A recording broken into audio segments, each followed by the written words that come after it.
This page from Nintendo Dream Magazine, Volume 83, features The Legend of Zelda, The Wind Waker as the main focus, promising a complete guide to the islands of adventure and strategies for obtaining the first 7 badges. The page also mentions Pokémon Ruby and Sapphire and Derby Stallion Advance, with an interview of Hiroyuki Sonobe. A Legend of Zelda Hero's cell phone strap is advertised as a special New Year's bonus. The magazine was on sale February 6, 2003. The next page is a full-page advertisement for the Nintendo GameCube Wavebird wireless controller. It highlights the freedom from cords and the controller's key features. A range of approximately 6 meters, about 100 hours of continuous use with alkaline batteries, and 16 channels. It notes that the Wavebird does not have a rumble feature. It was released December 5, 2002, and the MSRP was 4,500 yen. This page is a full-page advert for the Nintendo GameCube Wavebird wireless controller. It emphasizes the freedom from cords, with a range of approximately 6 meters, around 100 hours of battery life, and 16 channels. Note that the Wavebird lacks a rumble feature. It was released December 5, 2002, with a suggested retail price of 4,500 yen. The next page is a full-page advertisement for the Batman Dark Tomorrow video game, slated to be released in March 2003 by Kemco. This page features the contents of Nintendo Dream Volume 83 from February 6, 2003. The cover stories are The Legend of Zelda, The Wind Waker, an interview with Derby Stallion Advance developers, and Pokémon Ruby and Sapphire. The Game Index lists the page numbers for each game review. For the Nintendo GameCube, it includes titles like Ikaruga, Eternal Arcadia Legend, Shaman King Soul Fight, Spider-Man, Space Raiders, The Legend of Zelda, The Wind Waker, Zero Fighter, Dokapon DX, 1080 Degrees Silverstorm, Animal Forest Plus and Nintendo Puzzle Collection, Biohazard Zero, Page N.03, Rune 2, and Rockman Exe Transmission. For the Game Boy Advance, it includes titles like Gekitu Densetsu no A Dream, Puzzle Mojipiten Advance, 01, Derby Stallion Advance, Disney Sports, Dragon Quest Monsters, Battle Network Rockman Exe 3, Hamster Story 3, Power Pro Pocket 5, Alice in Wonderland, Pocket Monsters, Ruby Sapphire, and Mugenborg. Other content includes reader submissions, columns and articles related to Nintendo games, and the gaming community. This page is an errata for the Pokémon Ruby and Sapphire Scenario Clearbook, specifically for the first edition. It apologizes for errors and provides corrections for the book released on December 20th. The corrections include changes to the Minimo City map on page 98, correcting the location of an item, changes to the number for Achamo, Torkic, on page 170, corrections for Kimuso, Wurmple, on page 181, including its number and type, updates to the correct list for Samehater, Sharpedo, on page 187, including the move list and hidden machine list, updates to the correct list for Juptile, Groville, on page 190, and number corrections for Bakuda, Camrupt, and Bakuong, Exploud, on page 197. Page also shows the corrections for Juptile and Samehatter's move lists, comparing the wrong and correct lists. The next page is a Nintendo Dream Presents giveaway for the new year. It's a reader present campaign, giving away a variety of Nintendo prizes. Up for grabs are a Nintendo GameCube, one winner can specify the color, a Game Boy Advance, one winner can specify the color, lucky bags containing Game Boy Advance and Nintendo 64 games or goodies. Also being given away is one GameCube game released by January 15, 2003, one winner can specify which one Game Boy Advance game released by January 15, 2003, one winner can specify which one, and a Loftman 1981 t-shirt from the Donkey Kong series, one winner. Other prizes include a Wavebird wireless controller for the GameCube, a 251 memory card, the game Kotoba no Puzzle, Mojipiten Advance for the Game Boy Advance, and a Namco memo pad and Taiko no Tatsujin strap. The deadline for entries is February 5, 2003, and the winners will be announced in Nintendo Dream Volume 86, to be released on March 6. This page is a monthly calendar highlighting game releases and events for January and February 2003. The Nintendo Dream headline introduces the calendar, noting that January is a bit sparse compared to December, and suggests catching up on titles released in November and December. A New Year's greeting is also included. The calendar lists key dates and events, including the release of Nintendo Dream Volume 83, Elvis Presley's birthday, Space Raiders, Alice in Wonderland, Kotoba no Puzzle, Mojipatan Advance, Coming of Age Day, the release of The Adventure of Link, Ikaruga, the anniversary of the Great Hanshin Earthquake, and the release of a Victor VHS video. Additionally, it mentions the World Hobby Fair in Osaka, the inauguration of President Kennedy, and the release of Nintendo Dream Volume 84, the Kirby DVD, Biohazard 2 and 3, and more. A special event is highlighted: the Zero GC Experience. This is an opportunity to try out upcoming titles before release at the World Hobby Fair, which will be held in 4 locations across Japan. This year, the Nintendo booth will feature Zero GC and the GBA version of The Legend of Zelda. Details for Nintendo's booth at the event include tournaments for Nintendo Puzzle Collection, F-Zero GC vs. Stage Battle, Mario Party 4 Minigame Parent-Child Tag Match, The Legend of Zelda 4 Swords Adventures, 4-player co-op, and Kurin Paradise Trial Play. This page is a Nintendo Dream ranking of Nintendo software sales. The Legend of Zelda, The Wind Waker, tops the charts at number 1, followed by Pokémon Ruby and Sapphire. The page lists the top 20 selling Nintendo games, including Mario Party 4 and Mega Man Battle Network 3. It notes that Zelda sold 400,000 copies in its first week, and that the 2 Pokémon games have exceeded 2 million sales each. The page also features a reader's survey of the top 10 Nintendo news stories of 2002, with the Game Boy Player announcement at number 1. Other news includes the release of Pokémon GBA versions, Zelda GC version, Biohazard exclusively on GC, a price drop for the GameCube, and Square's return to Nintendo hardware. The readers express their expectations for Nintendo's upcoming games, including hopes for Mother 3, and a realistic Zelda on the GameCube. They also want to see more interesting RPGs and a Pokemon Stadium game for the GBA. There is also discussion of Nintendo hardware sales, noting that GBA sales are strong, while GC sales are struggling. A 2003 Nintendo Dream article previews upcoming Nintendo GameCube games. It predicts a sequel to Pikmin, rated highly, and a Pokemon GC game, though not a typical RPG. A large-scale RPG, linked to Genius Sonority, is deemed unlikely for release that year. Mario 128, based on a demo, is predicted to be a unique jumping game. Mario Golf/Tennis are given a perfect rating, and the article anticipates a surprise game from Nintendo. The article also touches on potential Animal Crossing, Donkey Kong, and other GC titles in development. This page features new products, including a GameCube controller called the Hori Pad Cube, that has relocated Z and L buttons for easier access. It comes in clear blue, clear red, and clear black for 2,500 yen. There are also new Pokemon GBA cases from Moragang. The GBA case Pokemon is priced at 900 yen, while the GBA bag is 1,980 yen. An event at Nintendo Gamefront in Tokyo featured a Super Smash Bros. DX tournament on a huge Astro wall screen. The event was made possible by the Wavebird controller. The page also introduces staff goods, specifically Melhin Land character coloring pages of Starfy, which can be turned into stickers using heat.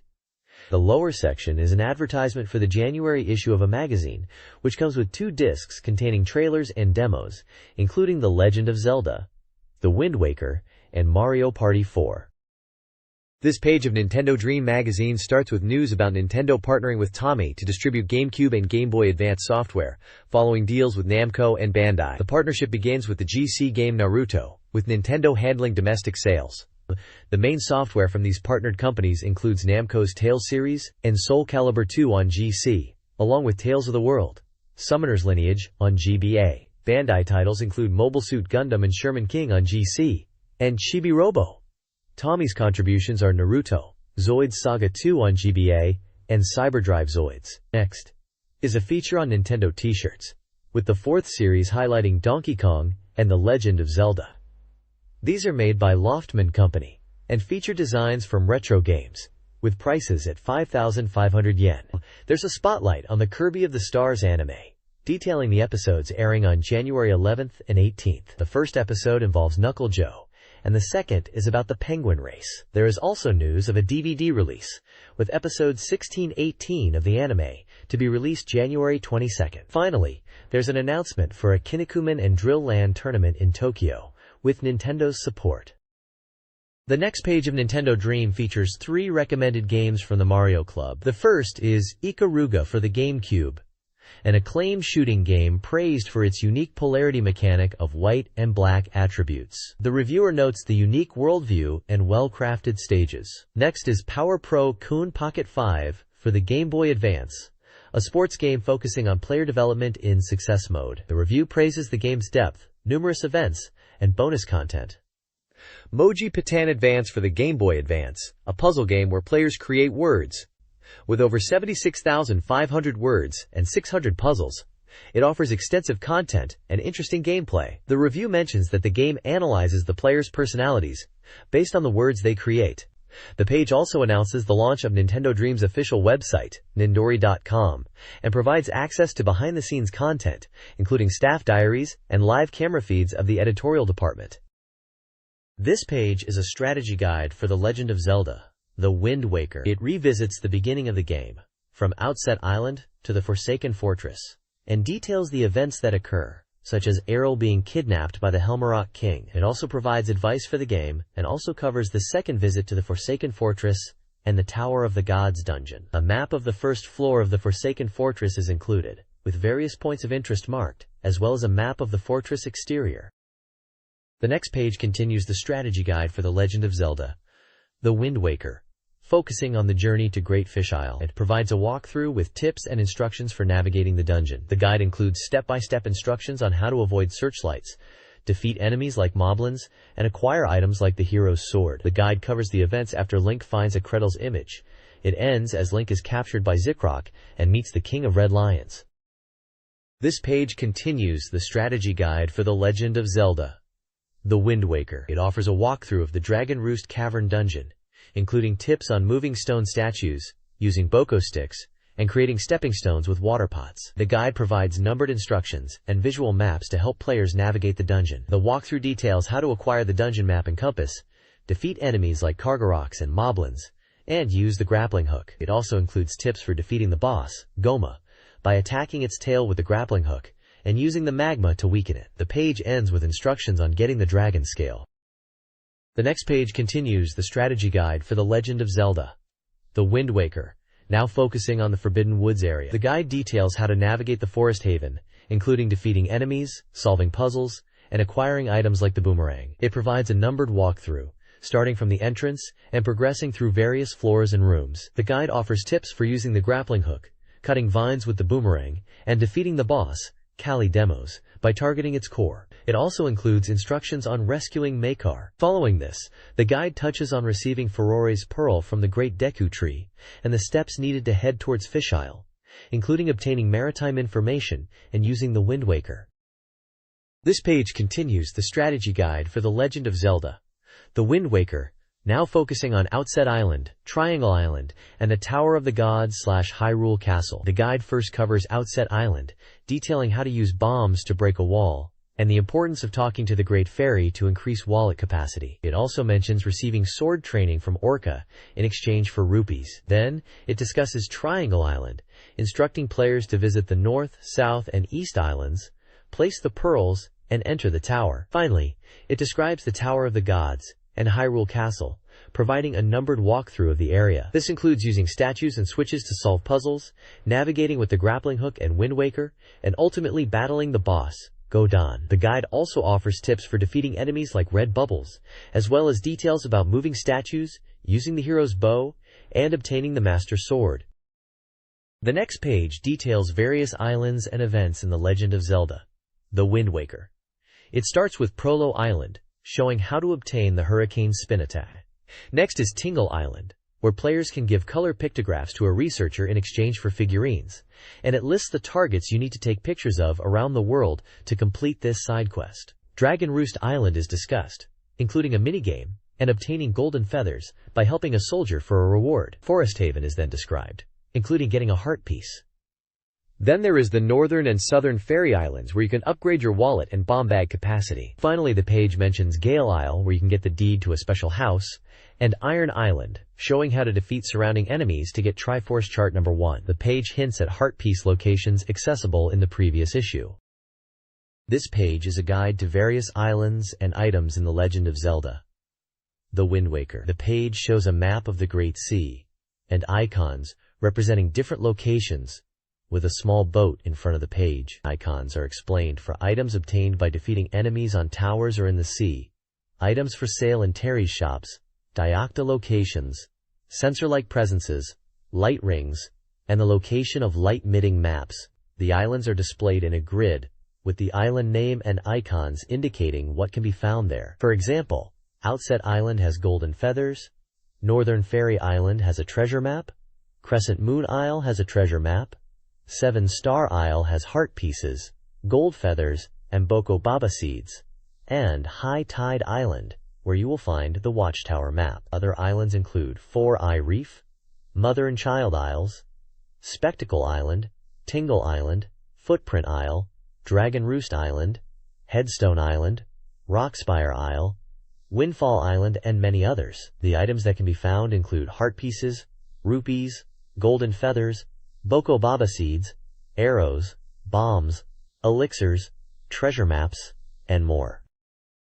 This page is a detailed guide to treasure maps and items in The Legend of Zelda: The Wind Waker. The page lists treasure map locations and the corresponding salvage points, alongside salvage rewards. For example, Treasure Chart 1 is found in Forbidden Woods 3F and leads to 200 rupees at Outset Island. Treasure Chart 4 is located on Crescent Moon Isle and leads to a heart piece at Southern Fairy Island. The page also details the rare items available at the back room of Terry's shop on Rockspire Isles, including bottles, heart pieces, and Treasure Chart 4. The prices for standard items like bombs, arrows, and red potions are also provided. There's a section dedicated to diocta locations, explaining that defeating them increases Link's magic power. Additionally, the page showcases maps that can be found, highlighting the Triforce charts and maps that reveal octo locations, Great Fairy locations, the number of heart pieces, secret locations, and sensor locations. This page is a strategy guide for the Forbidden Fortress level in The Legend of Zelda: The Wind Waker. It details how to infiltrate and navigate the fortress, defeat enemies like Phantom Ganon and Floormasters, stop searchlights, and ultimately defeat the boss, a giant bird called a Gyorg. This Zelda: The Wind Waker strategy guide section details the Earth Temple quest. After returning to the surface, players must reach Great Fish Isle, where a large rock blocks the temple entrance. Hints from Fishman, along with Cyclos power, are crucial for entry. The guide also explains upgrading the hero's bow with fire and ice arrows, requiring Cyclos Ballad, Outset Island, and the Fairy Fountain. Fire Mountain's time limit is addressed, emphasizing freezing flames with ice arrows to defeat Magtails and obtain power bracelets. These bracelets lift the obstructing rock. Inside the temple, the Earth God's lyric awakens the Earth Sage, who sends the player on a quest to find a substitute prayer. The guide also covers playing the Wind God's Akuria for island warping and the Wind Waker's use. Finally, a map containing letter from Tingle and another from Aril are located at specific post boxes. The next page showcases a map of the Earth Temple from The Legend of Zelda: The Wind Waker. It details the path to retrieve the power to defeat evil through the prayers of the sages. The map shows the first floor, 1F, layout, including the start point, various numbered rooms, warp pots, locations of pendants of happiness, and the boss room. An inset map shows the location of Earth Isle on the world map, identified as G3. We also see Link and meddling together. This page features a map of the Earth Temple from The Legend of Zelda: The Wind Waker, focusing on floors B2F and B1F. It highlights key items like Map Piece 12 and Map Piece 20, as well as locations to obtain the Pendant of Happiness and a 50 rupee treasure. It explains Medli's abilities within the dungeon, such as flying, light reflection, and rescuing her from Floormasters. Also, there are tips on how to avoid being captured by Floormasters, and what happens if either Link or Medli's are caught. Please provide the text you would like me to summarize. The next page provides a walkthrough for The Legend of Zelda: The Wind Waker, specifically focusing on the Earth Temple. It details how to defeat the moblins and pose in one room to make a staircase appear, and explains how to get a small key from a chest inside the coffin. The guide describes how to defeat the Re-Deads and how to get the Mirror Shield after defeating the Stalfos. The walkthrough explains how to use the Mirror Shield to reflect light onto a sun switch and then to another location with the help of meddling. Finally, it gives the value of some rupees found in this area. This page continues the walkthrough for The Legend of Zelda, The Wind Waker, guiding players through the B1F level of the Earth Temple. It explains how to use Medley's harp to reflect light onto a sun switch to open a staircase. It describes how to use the Earth God's lyric to break the stone slabs guarded by the sages, also explaining how to break 3 stone statues by reflecting light with the Mirror Shield. The guide then details navigating a room full of cursed water and floor masters and getting a small key. The walkthrough covers another light-reflecting puzzle involving moving mirrors to shine light through a grate, and further statue breaking. Finally, it explains what to expect inside coffins in another room, mentioning potential items or enemies, and suggests playing the Earth God's lyric near the sage's stone slab at the back of the room.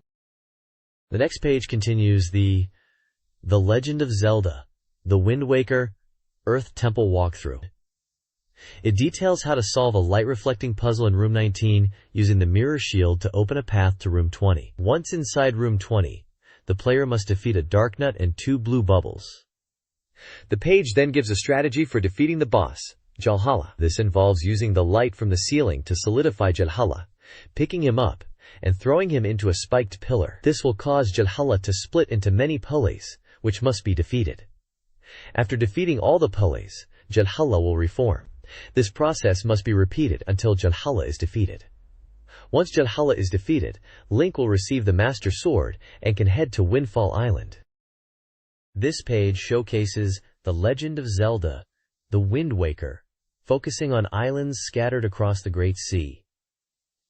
It offers tips and events for Outset Island and Windfall Island. For Outset Island, it details how to use a pig for treasure hunting by leading it to dark soil and using all-purpose bait to have it dig for items like heart pieces. It also explains how to lift a large rock near the Forest of Fairies, using the Deku Leaf to reach a secret entrance leading to a dungeon with the Triforce Map 6, after navigating 30 floors and using the Wind's Requiem. On Windfall Island, the page guides players on lighting the beacon atop the wind turbine by using fire arrows while riding the turbine. It also covers stopping Moolie's theft near the Choo Choo Jelly Shop by talking to her and tailing her without being noticed, leading to acquiring an empty bottle. Locations for these actions are marked, like the middle of a slope and outside the prison. Finally, it mentions the Demon Maze Trial, where players can challenge the 50-floor dungeon filled with enemies, with a 10 rupee reward upon reaching the bottom. This page continues the coverage of The Legend of Zelda, The Wind Waker, focusing on Windfall Island. It describes how to get new items for the trading shop by helping the shop owner, and this involves getting flowers from various locations like the town, sea, and island. By doing this, players get magic armor.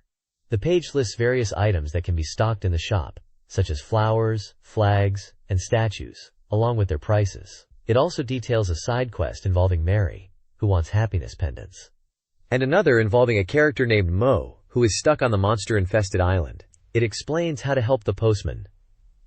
Finally, it mentions how Maggie's father suddenly became rich due to a Monster Island souvenir. The bottom shows 2 images of the island gate, and mentions various statues and the effect they have. This page continues with The Legend of Zelda, The Wind Waker, offering more island guides. First is Rock Spire Isle, where you can use cannons to destroy rocks and torches to fend off an ambush by Keese, which upon defeat, gains you Triforce Chart 37. Next, on Rock Spire Isle, you can locate a shop that sells goods, like a bottle, heart pieces, and Treasure Chart 4. Then it's Parent and Child Isles, home to important characters, where sailing with the Ballad of Gales will get you to the Fairy Queen, who grants you fire and ice arrows. You'll also find a traveling salesman and Koroks. Then there is Stonehead Isle, where you can use the power bracelet to lift rocks to find a secret entrance, and use the Wind Waker to get Triforce Chart 7. Finally, there is Bird's Peak Isle. The page explains how to use HYOI pairs to control a seagull and activate a switch to open a shutter to get Triforce Chart 3. The next page continues with The Legend of Zelda, The Wind Waker, with more island guides.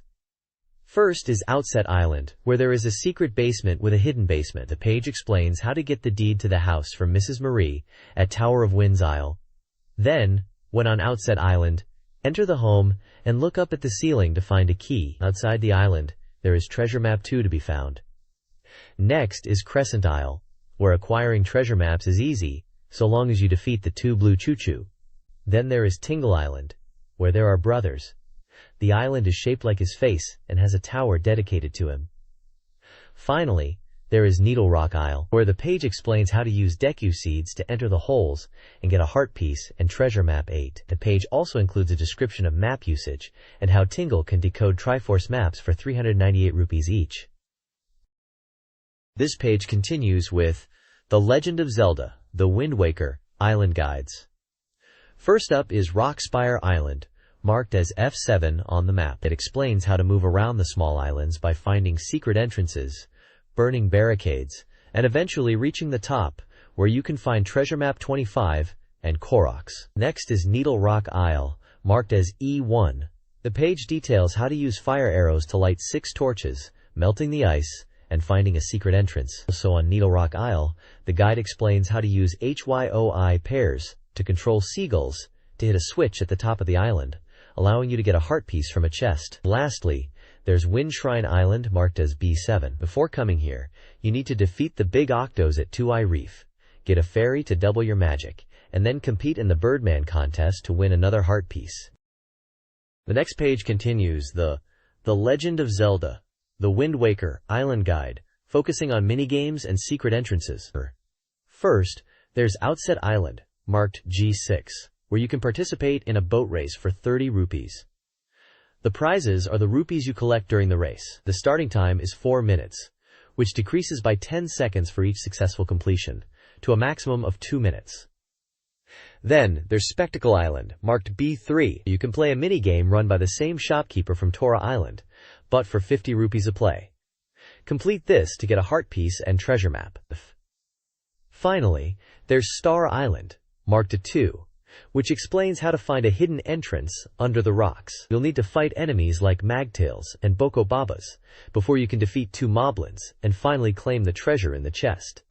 Additionally, the page provides tips for cannon aiming, which involves adjusting the angle of the cannon to hit targets within 10 shots. Quote, The Legend of Zelda, The Wind Waker Guide, details Dice Islands, 1 to 6, and Fairy Islands. Dice Islands require cannon destruction for treasure maps. Specific islands have unique approaches and enemy encounters. D3, First Dice Island, is easy. G4, Second Dice Island, requires an east approach. D1, Third Dice Island, has pirate ship patrols. B1, Fourth Dice Island, has central cannon danger. F2, Fifth Dice Island, has concentrated cannons. And D4, Sixth Dice Island, has numerous cannons. Fairy Islands, marked by shell-like buildings, increase inventory. Spiked, West and East Fairy Islands increase arrows and bombs, respectively, with all 3 maximizing arrow capacity to 99.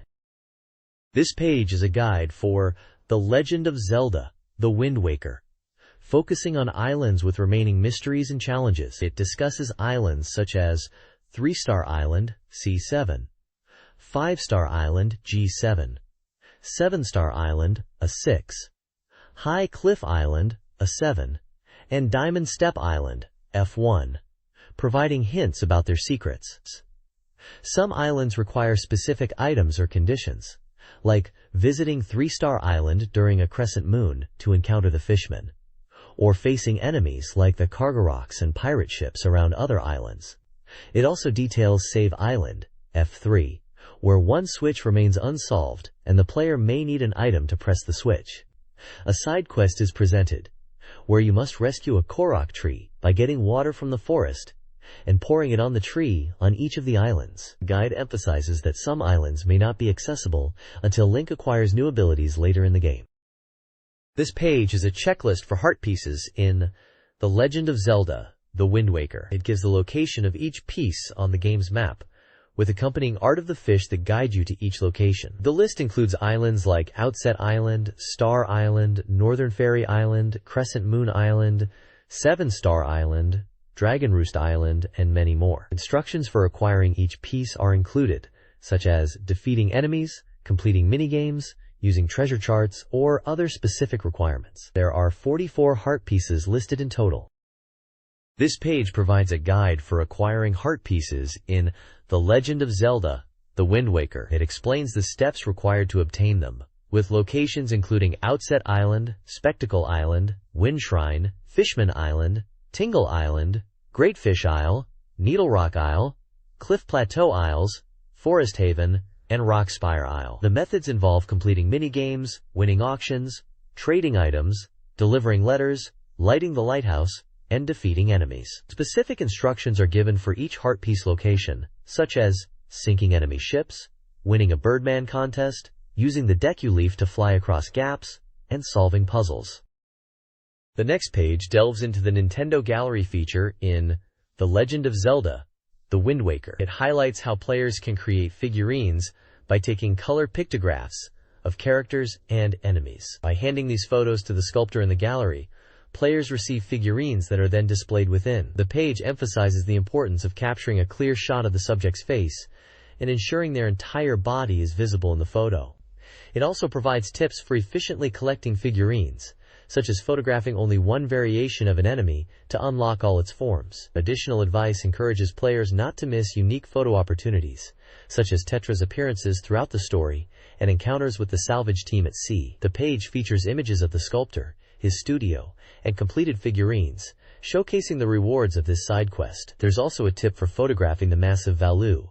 Even an incomplete shot can yield a figurine. Finally, it mentions that players can obtain legendary pictographs from a character named Genzo for 50 rupees, allowing them to acquire figurines of characters Link normally can't photograph. The next page provides a checklist for all 126 figurines that can be obtained in The Legend of Zelda, The Wind Waker, up to the point of completing the Earth Temple. It lists each figurine's name, the room it belongs in, Outset Island, Forest Haven, Dragon Roost Island, Great Sea, Dungeon, and Headstone Island, and the conditions or requirements for obtaining it. This page is a fun feature titled Easy Hylian Language Classroom in relation to The Legend of Zelda, The Wind Wakers. Step 1 discusses how Hylian text resembles katakana and offers a comparison chart. Step 2 guides readers to identify characters that do not resemble katakana. It provides examples and explains that some Hylian text uses characters more similar to katakana, like the word Okinawa Koke, while others use more unique characters, like Kaisatsuken. Step 3 focuses on mastering confusing characters, especially those that look like the Hylian character Ha. It explains that Ha is similar to the alphabet H in Hyrule, and how to differentiate it from the character Lu. It then moves on to characters with dots, explaining that the round dot is Ka, and the rounded dot is N. It also offers examples and tips for discerning these characters in words like Link, and suggests that other dot characters might become easier to read in context. The next page continues the Easy Hylian Language Classroom from the previous pages, focusing on the Wind Waker game. Step 4 encourages readers to write their names in Hylian, estimating that after the previous lessons, they should be able to recognize about half the characters. It suggests starting with around 15 characters, such as their own name, a favorite person's name, or a singer's name, and mentions that practicing will make them familiar with the characters. Step 5 is a reading exercise, featuring a passage in Hylian text. It also includes a small illustration of Medlian and text written in Hylian related to the game's menu. The page then introduces a contest where readers can vote for their favorite things from The Wind Waker. 6 winners will receive a Zelda t-shirt, with the results to be announced in the February 21st issue of Nintendo Dream magazine. The page details how to enter the contest, explaining what to write on the postcard, t-shirt size, M or L, top 3 favorite characters, Telly, Tetra, Moblin are listed as examples, favorite item, Deku Leaf, favorite area, Tower of the Gods, favorite song, Outset Island, and thoughts, impressions about the game or strategies. The contest address and other information are listed. The t-shirt design is visible and made by Loftman.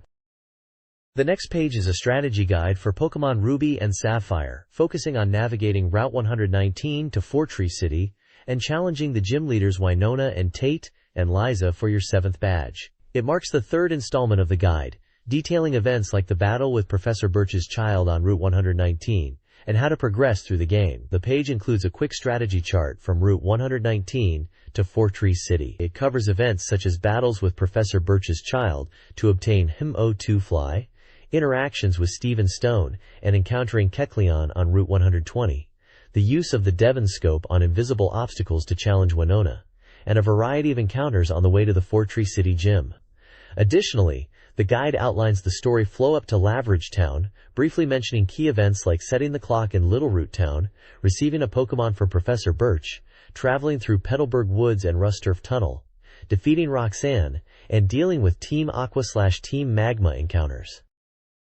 This page is a walkthrough for Pokemon Ruby and Sapphire, focusing on obtaining HM02 Fly, which allows fast travel between visited towns. It highlights battling Professor Birch's child on Route 119 to win the guide mentions using Secret Power, a move obtainable on Route 111, to create and furnish secret bases.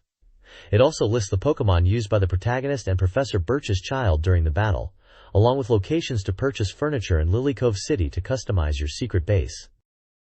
The next page gives a walkthrough for progressing through Pokemon Ruby and Sapphire, focusing on reaching Minimo City. To get there, you need to clear the Hiwamaki Gym. But first, you must obtain the Devon Scope in 120 route. The guide explains that an invisible Kecleon blocks the path, and the Devon Scope is needed to reveal it. It details the route from Hiwamaki City to Route 120, showing locations of items like a nest ball and TM11 Sunny Day. It also provides a list of trainers encountered on Route 120, including Parasol Lady Mika, interviewers Mari and Dai, and Ninja Boys Tadahiro and Tetsuji, as well as a list of items available for purchase in Hiwamaki City, such as super potions, hyper potions, and various furniture items. The next page continues the Pokemon Ruby and Sapphire walkthrough, focusing on Hiwamaki Gym and Route 121. It details how to use the Devon Scope to deal with the Kecleon blocking the path to the gym, noting that it won't be a battle. After defeating the gym leader Winona, the guide explains you'll encounter members of a mysterious organization on Route 121, heading towards MT Chimney, and recommends you prioritize healing your Pokemon to aim for Minamo City. The guide provides tips for defeating Winona, noting that she uses Flying Sakes-type Pokemon and that Electric Monona-type Pokemon are effective. The guide shows her Pokemon like Swellow, Skarmory, Pelipper, and Altaria, and that Rock-type moves are useful against Altaria. The page also includes a map of the Hiwamaki Gym and Route 121, and some trainers you will come across on your way to Minamo City. For Route 122, the page details a couple of new Pokemon that you will encounter, such as Wynot in Ruby and Sapphire, and Mawile and Sableye, respectively. This page continues the walkthrough for Pokemon Ruby and Sapphire, now guiding players through Minimo City. It highlights key locations like the Minimo Department Store, known for its vast selection of items, the Contest Hall, and the home of the Move Deleter, and notes that Minimo City has some unique characteristics. The article also mentions there is a cave on the top right of the city, where a mysterious organization has made their base. If you talk to the person in House 2, you will get 44 rest. The page details how to find the leader of the mysterious organization, and that the cave has entrances used by Team Magma in Ruby, or Team Aqua in Sapphire. Talking to the grunts outside the cave will reveal that the team leader has gone to Route 122 and MT Pyre. The page shows a map of Minimo City, highlighting locations like the Minimo Art Museum, the Move Deleter's house, the Pokemon Center, Contest Hall, and the Harbor. The last part of the page shows the goods on sale at the Minimo Department Store, including things like Monster Balls, dolls, TMS, and posters. This Pokemon Ruby and Sapphire guide details Minimo City. Players face the Professor's Child in a battle outside the department store, the opponent's Pokemon varying by starter. The Move Deleter, in the city center, can erase hidden machine moves. A daily berry can be acquired from a man in the top right. The Master Rank Contest allows communication contests and Pokeblock creation. The Pokemon Lottery at the department store offers prizes based on matching Pokemon inoids, from Master Balls to basic items. 3 hidden events: Trainer Fan Club, Department Store, Rooftop, Harbor. Unlock after story progression. High scores in Pokemon contests earn Pokemon portraits at the Art Museum. This page dives into MT Pyre in Pokemon Ruby and Sapphire, a place said to be where Pokemon spirits gather. The guide advises players to prepare thoroughly before exploring, as wild Pokemon and trainers await. It details how to reach the interior of MT Pyre by navigating Route 121 and entering via the water using Surf. Once inside, you'll need to climb 6 floors, battling trainers and collecting items, before reaching the summit. At the summit, players will encounter Team Aqua/Magma's leader, who steals one of the orbs, either the red orb in Ruby or the blue orb in Sapphire. The guide instructs players to head to Route 123, then on to Lily Cove City to continue pursuing the villainous team. Additionally, the guide highlights the importance of speaking to Doc in Lily Cove City, as he has information regarding the location of a cave.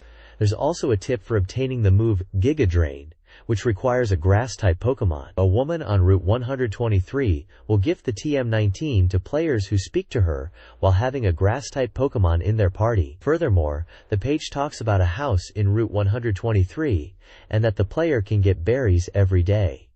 By talking to the owner or his wife and using specific phrases that impress her, the player can obtain rare berries. The page finishes by discussing how to get Wynot and Azurill by using the Odd Incense and Sea Incense, respectively, held by Wobbuffet and Marill while breeding.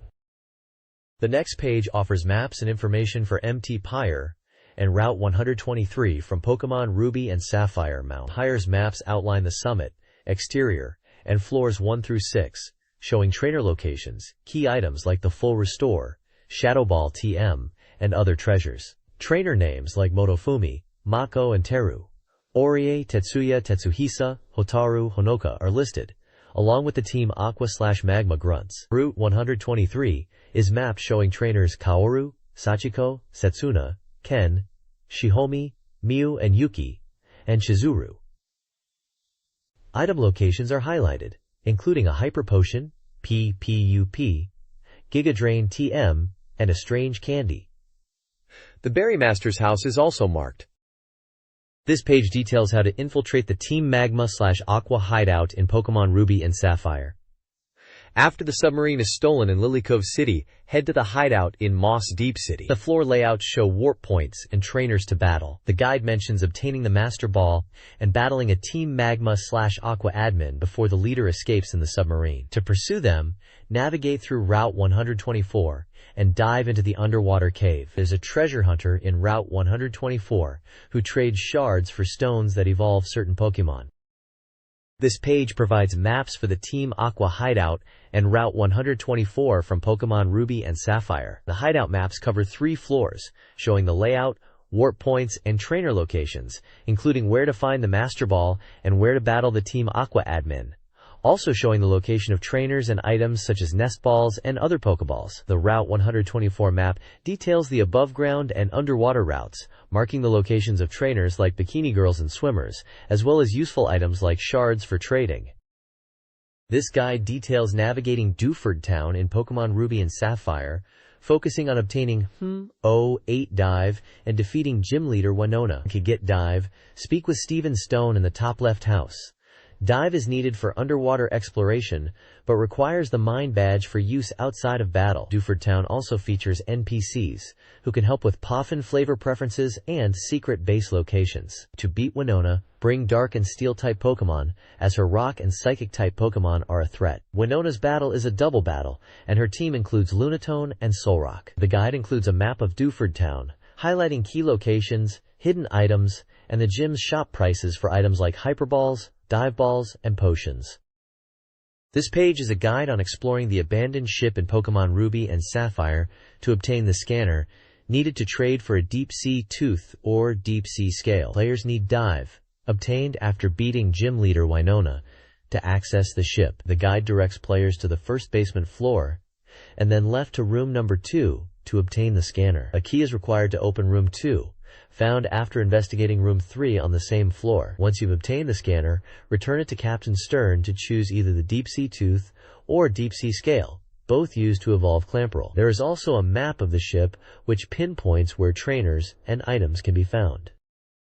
The next page is all about Pokemon Ruby and Sapphire, highlighting 29 new Pokemon species, including details like their types, abilities, and learnable moves. The page offers a guide on how to interpret Pokemon data, explaining the type of Pokemon, its traits, and the moves it learns. It covers Anorith, Illumise, Skitty, Kecleon, Carvanha, Seedot, Zangoose, Survivor, and Duskull. Kecleon is highlighted as a recommended Pokemon, focusing on using its Thief move to steal items from opponents. The page describes Kecleon and its ability to steal items from wild Pokemon and trainers. It also notes to remember to visit the move relearner to teach the move back after catching. The page also mentions Duskull as a good choice, noting its ghost typing, making it immune to normal and fighting moves. There are some tips on evolving Pokemon, such as Seedot, and not to use a stone until its learned explosion. There are some sample screenshots of Pokemon battles, and tips on how to use the Thief move. This page continues the Pokemon Ruby and Sapphire coverage, showcasing even more new Pokemon. You'll find details on 29 new species, including their Pokemon types, abilities, and learned moves. Some of the highlighted Pokemon include Zangoose with its immunity ability, Trico, Wynaut, and Marill. There's also Wailord and Wailmer with Water Veil or Oblivious abilities, and a focus on Pokemon like Numel with its simple ability. The page offers a comprehensive guide on understanding each Pokemon's data and abilities in the game. The Pokemon Duskull also gets some mentions. It has a ghost type, making it immune to normal and fighting moves. There's also Lombre with Swift Swim or Rain Dish abilities. The images show character artwork of the Pokemon. The next page features Nintendo Puzzle Collection for the Nintendo GameCube, bringing back classic puzzle games. It includes Drive, Mario, Yoshi's Cookie, and Panel de Pon, Tetris Attack, with enhanced graphics and systems. The GameCube version introduces 4-player battles and the ability to download new content to the GBA. The page highlights the gameplay of Dr. Wario, where you eliminate viruses using capsules. Wario appears as a playable character in the 2-player mode, and mysterious characters are available in the 4-player battles. The page also shows screenshots of the GBA downloadable content. This page delves deeper into the Nintendo Puzzle Collection, focusing on Panel de Pon, Tetris Attack, and Yoshi's Cookie. Panel de Pon is described as a popular action puzzle game where you arrange panels of 5 or 6 colors to clear them. The panels rise from the bottom, and you must eliminate them in rows of 3 or more before they reach the top. Clearing panels triggers actions from characters at the top of the screen. The GameCube version introduces 4-player battles. Yoshi's Cookie is explained as an action puzzle game released on multiple platforms. Players align various cookie types horizontally or vertically to clear them. Clearing all cookies in single-player mode wins the round. In 2-player battles, players compete using special techniques. The page shows screenshots of gameplay, including Mario moving cookies and clearing stages.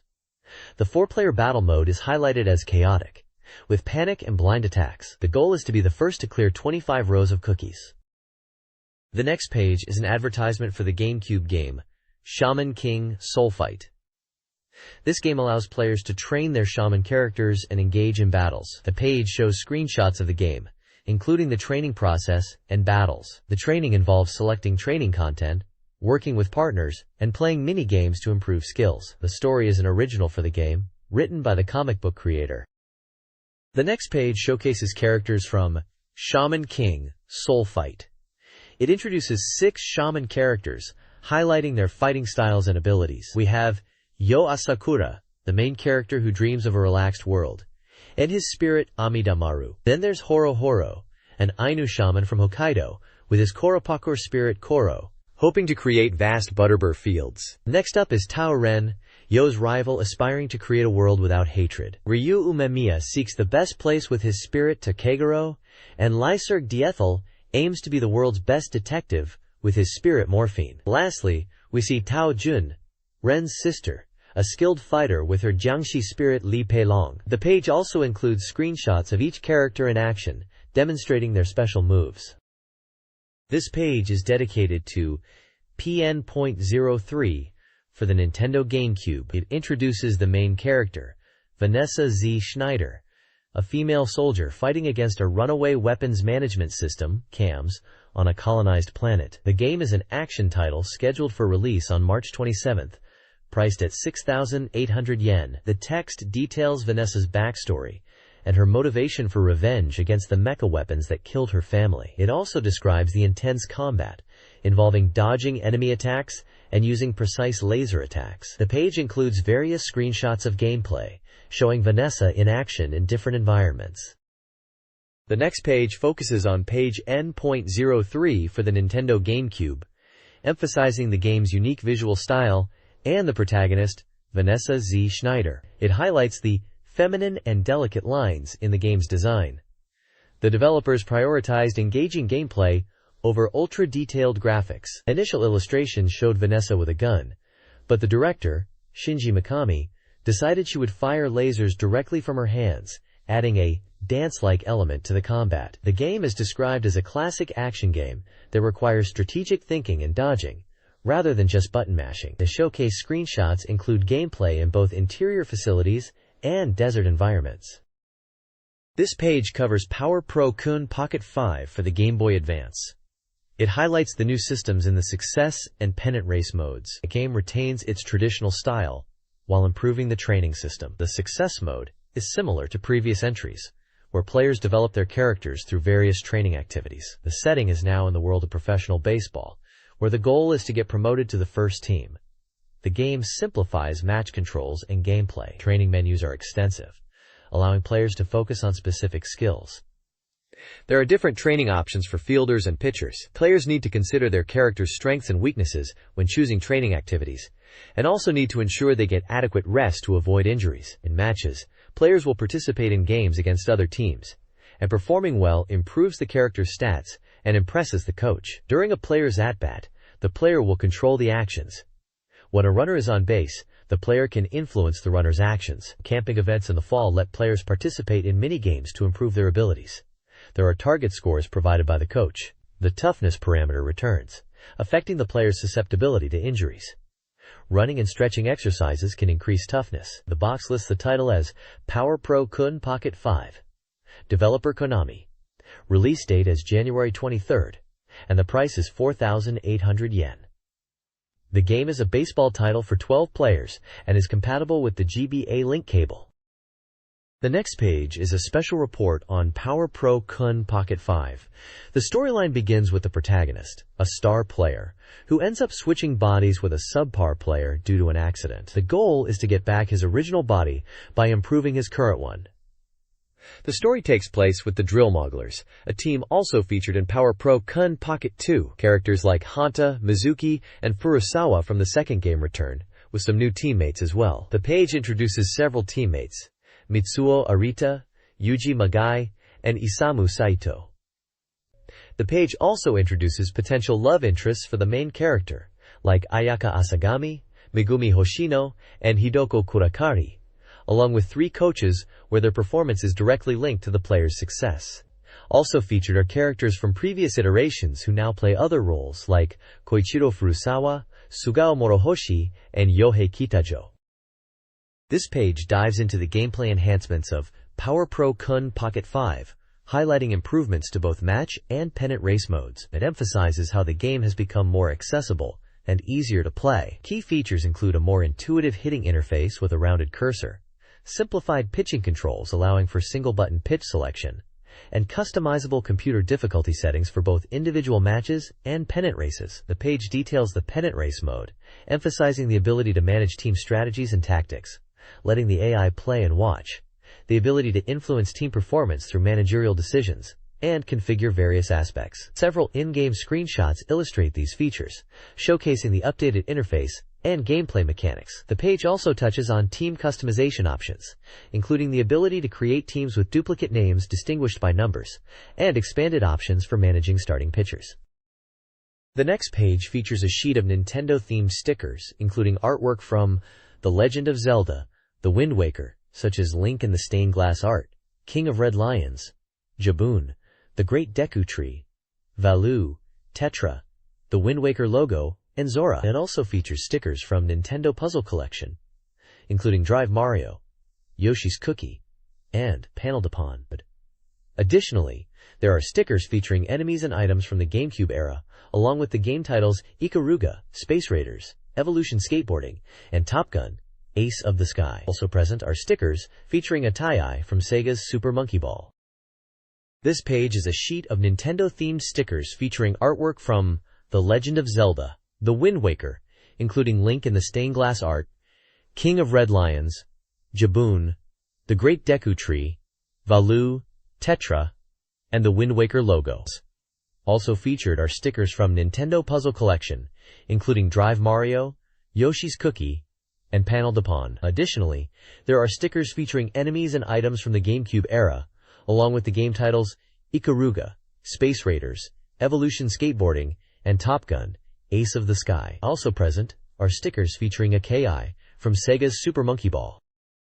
The next page features Battle Network Rockman X3, showcasing style changes and attacking guides, with tips for Episode 3 and 4. There's also Derby Stallion Advance with Q, and an interview with Hiroyuki Sonobe, the creator of Derby Stallion. Rune 2 makes an appearance, focusing on the protagonist Liz's growth system, card acquisition methods, and info for fans of the previous game. Finally, Ikaruga makes its debut, which features new systems and worldview.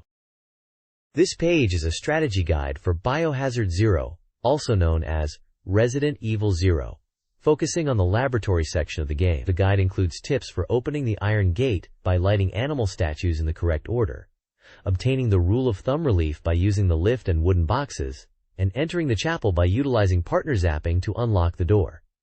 Screenshots accompany the text to illustrate these points, showing Rebecca Chambers and Billy Cohen. The next page presents a detailed map of the Resident Evil Zero laboratory, marked with key locations and items. Numbered areas correspond to locations, with a legend identifying each one, like the stone bridge to the chapel itself, individual chapel rooms, the backyard, the chapel rooftop, the ropeway maintenance area, machine room, operating room, morgue, Marcus's lab, the upper blown-out corridor, a research preparation room, the breeding room, ropeway, platform, hidden laboratory passage, Marcus's room, collection room, archives, and the lower blown-out corridor. The map indicates the placement of essential items, such as shotgun shells, herbs, ink ribbons, and typewriters. It also points out the location of key objects, such as the breeding room key, and notable things like the dial and BOW reports. The use of the hookshot is highlighted in specific areas on the map. This page is part of the Resident Evil Zero strategy guide, focusing on the research facility area. It starts with an overview of Rebecca and Billy's arrival at the lab, hinting at the monstrous challenges they'll face, like a giant bat. The guide then outlines the route. Use the hookshot to reach the chapel rooftop, descend to the backyard, and activate the breaker to operate the elevator. It mentions that in the archives, the duo will have to split up, with Rebecca using the hookshot to ascend. The page provides visual cues to help players navigate these sections.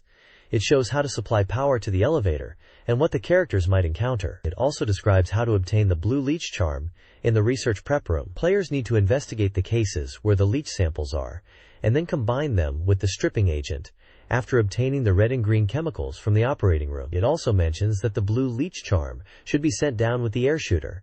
It mentions that there is a diary with hints at Marcus's lab. The next page continues the Resident Evil Zero strategy guide, specifically detailing how to acquire the green leech charm. The guide directs players from the air shooter to the 16th research facility hidden passage, warning about the Leechman enemies and suggesting the use of firebombs. If they don't have any, Rebecca can make some and send them via the air shooter.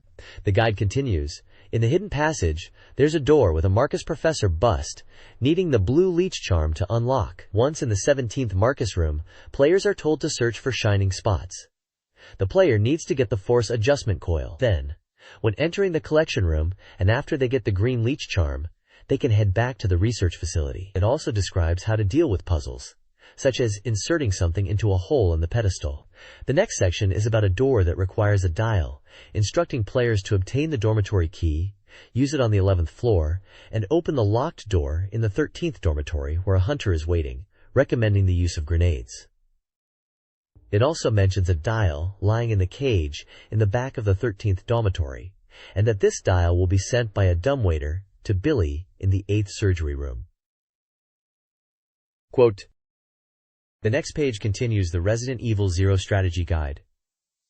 It details how to find and start the ropeway, an escape route for Rebecca and Billy. It starts by retrieving a dial from the air shooter and using it to open a door in the 16th Research Facility passage. The guide shows the dial requires a 4-digit number found in Hill's diary. Once in the 15th platform, players will find the ropeway, and it mentions the platform connects to the 7th machine room. The guide shows the location of a lever and indicates that using it activates a gantry crane and connects to the 7th machine room. Players must use Rebecca's hookshot to reach the ropeway maintenance platform and obtain the power and input adjustment coils. The guide shows that using the hookshot from the 15th platform to reach the small room will allow players to place the 2 coils into the machine. Finally, it goes into the ropeway itself and the power is turned on. Then the guide states to unlock the door in the small room and head outside to the ropeway entrance to escape the laboratory. The next page continues the Resident Evil 0 strategy guide, focusing on the ropeway escape sequence. It describes how Billy and Rebecca become separated after encountering a monkey type, BOW, on the roof of the ropeway. After Rebecca is knocked down, Billy distracts the BOW, causing them both to fall into the underground lake. The strategy states how a leechman appears, and the ropeway's power goes out, which requires the player to go to the machine room to restore power by resetting the output adjustment coils. The guide features screenshots showing the locations, the enemies, and Rebecca inside the ropeway, and poses the question, where will the ropeway take Rebecca? There are numbered screenshots indicating the progression, from encountering enemies to restoring power, and finally reaching the ropeway. This page is a strategy guide for Mega Man Battle Network 3. The guide highlights the 3rd and 4th episodes of the game, focusing on tough NetNavi battles. It notes that the internet area maps are complex, and that strategy is key. Also, after this scenario, Higreya will offer chip and number traders. The page covers 2 main sections: break through the N1 final preliminary round, and catch the perpetrator of the bubble disturbance. In the N1 preliminary round section, the player needs to complete tasks for Higure and obtain the C Good chip to enter the Yoka Square. To break through the preliminaries, players must find hidden netnavis in the real world, win the first question, and win 5 consecutive battles before clearing the second question. In the bubble disturbance section, Male's house experiences an incident involving a runaway bubble wash dishwasher that traps Male. The player is tasked with sending Mega Man into the cyberworld to find the culprit. The page features maps of Yoka Area 1 and 2, along with tips on how to obtain the press data required to navigate the narrow paths within the game. This Mega Man Battle Network 3 strategy guide details defeating Bubble Man, an Aqua-type boss with 500 horsepower. Players should use piercing attacks like Bamboo Lance or Dino Wave to break through his bubble defenses. Bubble Man uses fish-shaped missiles and Rattan bombs, and Heat Style is risky due to Aqua-type attacks. If health drops below half, he uses a continuous mortuary attack. A Buster Shot is advised to break through the bubbles first, to obtain the Break Needle, necessary for breaking doors. Defeat the Puku Puku Squad in Akihara and Science Lab areas, then return to Yoka Area 1. The guide also introduces Style Change, a feature altering battle styles with unique programs like Brother, Shield, Guts, Grand, and Bug. Finally, a showdown with Heat's rival Enzan at the Den 1 Grand Prix is mentioned. The next page details the scenario strategy for Episode 4. 1-1 Grand Prix opens! It guides players to Beach Square to observe a TV recording. After receiving a message from DNN and speaking with the Navi characters Male, Yaito, and Dex, head to Yoka Area 1 to find Gutsman and obtain the key beach kip. After the TV crew's interview, there's information about Hen 1 supporters causing trouble. The guide shows maps of Beach Area 1 and 2, with arrows indicating one-way panels to watch out for. It instructs players to rescue the TV crew in Beach Area 1 from the evil supporters, recommending defeating those blocking the path and heading to the upper area. It also covers Beach Street and how to get to Beach Metro Station and Shiosai Coast. It then covers a battle with Kingman in the TV station lobby, highlighting him as an N1 participant. The strategy focuses on sealing Kingman's movements by blocking his pawns and warns that he's a strong opponent, but defeating him progresses the story to the opening ceremony at the studio. Kingman, with 800 horsepower and a normal attribute, uses offensive soldiers and jumping shockwave-generating knights. The guide suggests breaking his pawns with Break Hammer. The N1 Grand Prix guide continues, detailing battles on Hell Island. The first battle, at Needle Mountain Hell, requires finding victory data using a preset folder. Next is the 4 Great Hells Tournament. with 5 folder types available, and a Metalman v2 fight.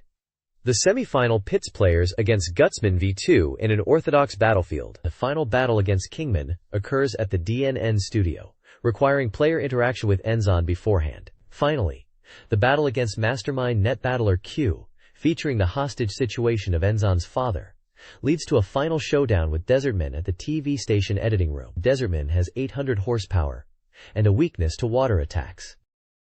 The next page is a strategy guide for Eternal Arcadia Legend, known as Skies of Arcadia Legends internationally. It focuses on navigating the early parts of the game, from the Sky Pirate Island to the Valia continent. The guide highlights key areas on the Sky Pirate Island map, providing a walkthrough of the initial quests, including tracking Alfonso in the Valia battleship, speaking with Dine, witnessing the fall of Moonstones, and visiting Shrine Island. The guide offers tips for specific battles, such as focusing healing on Antonio due to his high attack power, and suggests using Vice's offensive techniques alongside Ayika's support abilities. It also gives guidance on navigating the Shrine Island ruins, including activating mechanisms to drain the water, and how to handle the Agatuma's battle, using strong blasters, and guarding after target searches. Further instructions are given on how to obtain information on the ram cannon at the ship equipment store after rescuing Dine from Drachma, and tips on how to approach the Balboa battle, selecting Take the Back for the most effective strategy. The page also mentions an event featuring Doc and Maria on the island, suggesting to check for moonfish.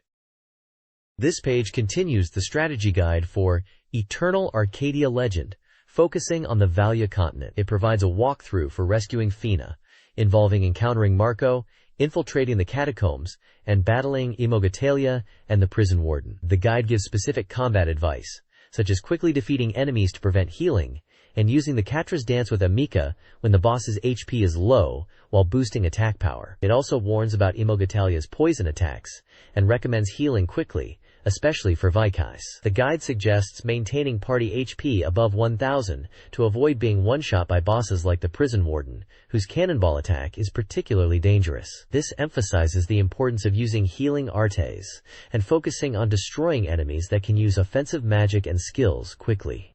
It also details how to defeat the Valuan battleship, using the ram cannon to win, and provides tips on its use like gathering enough guts before using the special move. A side note suggests doing it as quick as possible. Finally, the page mentions an event involving a battle against Piastol after leaving the Valia Empire. It advises preparing items or skills to cure the party's status ailments, as he uses a move that causes unconsciousness. It also has a list of moonfish locations. The next page continues the Eternal Arcadia Legend Strategy Guide, transitioning from the Valia continent to the NASRL continent. The guide starts with a quest to collect 6 moon crystals, detailing the path from Maramba to the Pleroma Shrine. It includes steps such as speaking with Barena in Maramba, discovering the Pleroma Shrine in the desert, and solving puzzles within the shrine. There is also combat advice on defeating different enemies and how best to deal with them. Use purple elemental attacks against Lannis, focus fire on targets, and use concentrated attacks for Red Kiln. Shift targets to the Baraza. The guide also includes a walkthrough for Montesma, mentioning speaking with the village chief of Holteca, obtaining fuel from Hans at the airfield, and rescuing Santimu and Isapa at the Moonfire Quarry. Finally, it ends with advice on always keeping HP high, and advice on healing when battling Chameleon in the King's Cabin. It is advised to use the ram cannon and fixed artillery.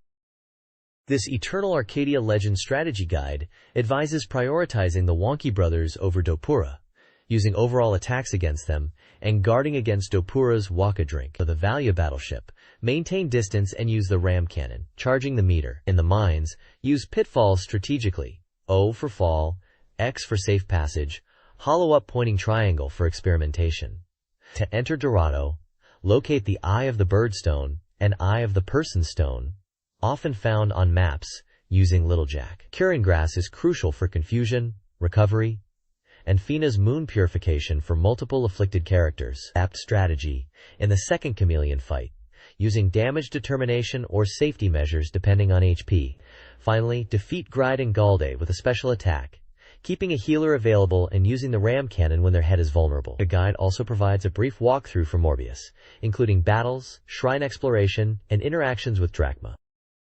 The next page is a Derby Stallion Advance Guide, focusing on overcoming difficulties in the game. It offers cue and style advice on horse breeding and selection, focusing on understanding and combining nicks, interesting, and inbreed elements for better results. A sample mare, marriage license, is analyzed and explains how to use the nick search to find compatible stallions, specifically those with a bold ruler cross. It highlights the importance of also considering interesting combinations and avoiding overly concentrated inbreeding when selecting a stallion. This page from the Derby Stallion Advance Guide continues the cue and a format, diving deeper into horse training and performance. The first section advises players to focus on dirt and strong workouts, emphasizing stamina over weight loss, and suggesting a workout schedule with a mix of dirt track and hill training. It also touches on injury prevention. The second section addresses horses that are underperforming. It suggests reducing training and increasing weight, even recommending rest and relaxation when needed. Another Q&A discusses how to find the ideal racing weight, focusing on observing comments during recovery periods. Specific phrases like feeling tired or coat looking better can indicate whether a horse is underweight or overweight. The guide also mentions Mori Shio, a visual cue of white marks on the horse's rump on the paddock screen, indicating peak performance. The last section helps players understand why a seemingly popular horse might fail, encouraging players to assess the horse's attributes and adjust tactics accordingly. The guide also deciphers symbols on the race card to help understand each horse's strengths and weaknesses. Finally, for advanced players, there is advice on combining nitro and interesting breeding techniques. This page continues with an interview with Hiroyuki Sonobe from ParityBit, the developer of Derby Stallion Advance. The interview discusses the reasons for choosing the GBA as a platform, emphasizing the convenience of handheld gaming and the carryover from the previous Derby Stallion game on GB. The game retains elements from Derby Stallion, like farm construction and family dynamics, simplifying the interface. Sonobe explains how Brigba's limitations led to design choices, such as simplifying graphics, and the focus on making the game easily understandable for newcomers. He also mentions the decision not to include an autosave feature, which was a point of contention. He touches on balancing realism and gameplay, adjusting horse stats, and removing certain elements like Sunday silence and northern taste from the game.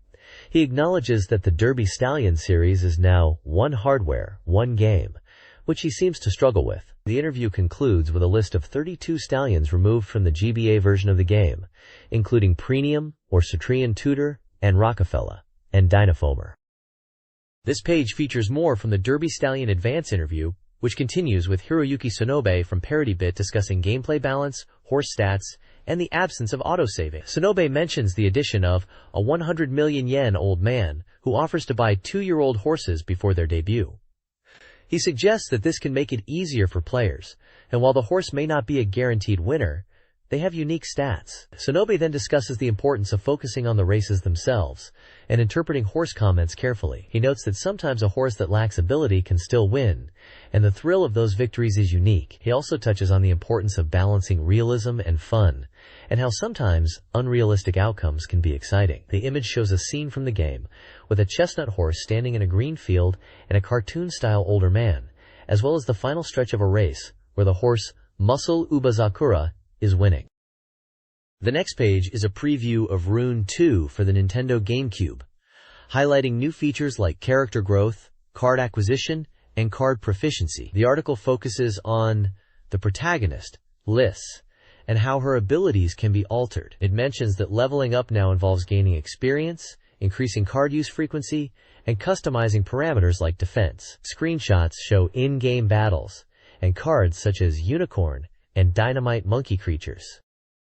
This page previews Rune 2 and its gameplay enhancements. It introduces more ways to acquire cards, like discovering them in chests within the town of Cadiz, or through event completion. The article also details the transformation card system, where treasure chests on the field can be opened by using these cards, and the capture throw system for capturing creatures using special cards that are then added to your deck. 2 types of fairies that assist the protagonist, Lies, are spotlighted: the blue Rye Fairy, described as shy but willing to lend power, and the red Rim Fairy, known for being energetic and curious. There are also new creature cards featured, including Pegasus, Horus, Last Dragon, and Vassal.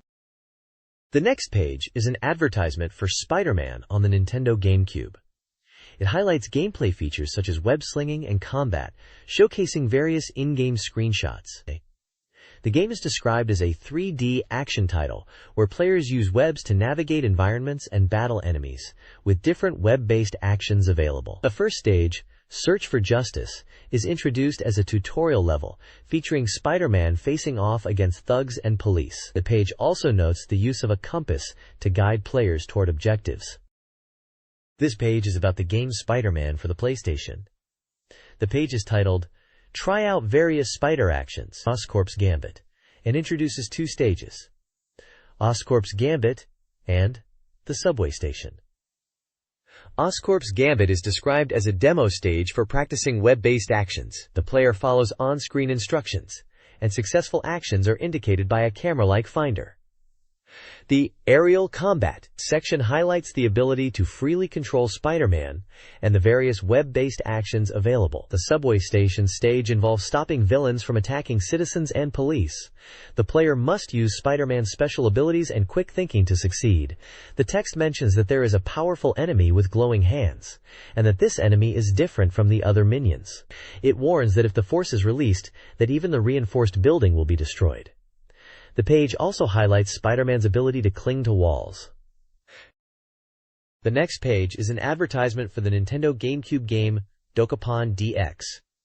World is Full of Demons, a RPG board game.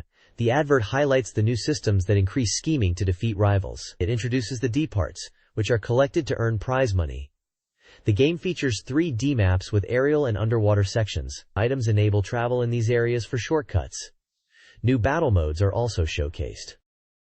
This page focuses on Rockman XZ transmission for the Nintendo GameCube. The article introduces new viruses and enemies appearing in the game, including returning bosses like Speedman and Dream Virus from previous XZ titles. It also discusses the new battle chip system, highlighting differences from earlier games. The page shows screenshots of gameplay featuring side-scrolling action with unique stage gimmicks and snow-themed stages. It talks about the battle chips, which appear in battle with special icons, and it mentions that horizontal scrolling action seems to be the core of this game. The next page is a full-page advertisement for Ikaruga on the Nintendo GameCube. The advert highlights the game's key features, like its strategic gameplay involving switching between two polarities and chaining enemy kills for high scores. It shows screenshots of gameplay, chain combos, and talks about how to absorb enemy bullets and unleash powerful attacks. The game revolves around shooting and changing between black and white polarities. This page provides an overview of the game modes available in Ikaruga on the Nintendo GameCube. It highlights that this version has modes original to the GameCube release in addition to the arcade mode. The page describes 5 different game modes. Arcade mode, which is a direct port of the arcade game, where you pilot the Ikaruga through 5 stages, adjusting the difficulty, and also mentions a practice mode. Practice mode lets you play the same chapter repeatedly to improve your skills. Challenge mode allows you to compete with other players online. Conquest mode lets you practice specific sections you struggle with. Lastly, Appendix mode allows you to unlock extra features such as setting materials, illustrations, and music. The next page introduces the 5 chapters awaiting players in Ikaruga. It emphasizes the various formidable enemies and the ability to adjust the difficulty, offering diverse strategies and replayability. The page highlights the game's unique world, where the story and names evoke ancient Japan. Characters include 1 FORP character Sinra and 2 TARP character Kagari. Chapter 1, Ideal, sees the Ikaruga taking off from the village and serves as the first battle, perfect for learning the basics of attribute switching. The boss is Ebo Sidori, a giant humanoid with a sword and shield that changes into 3 forms. Players must destroy the sword and shield to defeat it. Chapter 2, Ordeal, takes place in an underground military facility where players navigate while switching attributes. The boss is Bubosus, which extends its arms to trap the player. Players must expose and attack its weak points. The screenshots illustrate gameplay in easy and normal modes, showcasing the difference in enemy bullet density. The page also gives tips on how to approach certain enemies in each chapter. This page details chapters 3, 4, and 5 of Ikaruga. Chapter 3, Belief, involves navigating a fortified valley while dodging laser fire and shutters. This chapter emphasizes memorizing the terrain and culminates in a difficult mid-boss encounter. Chapter 4, Reality, is dominated by battles against the boss Masago. Players must destroy Masago's weak points to progress. The chapter involves dodging heavy enemy fire. Tips are given to strategically destroy Masago's turrets and aim for weak spots. Chapter 5, Reincarnation, is the final chapter, set in an enemy underground base. This chapter features swarms of enemies that attempt to trap the player. The boss, Tajeli, changes forms and attacks in 3 stages. Players must destroy each form to defeat it, ultimately freeing Syndra and Kagari. This page showcases Space Raiders, a shooting game where players confront hordes of invaders. The game features simple controls and offers a refreshing shooting experience. Players can utilize actions to achieve continuous hits. Weapons include standard shots, super weapons, and bombs. By acquiring items, players can recover health and power up their abilities. There's also a survival mode for 2-player co-op. The game's story focuses on 3 youths, Justin, Ashley, and Najee, who seek revenge. Justin is a leader avenging the death of his friends. Ashley is a female cameraman searching for her missing lover. Najee is a police officer seeking revenge for his unit's losses.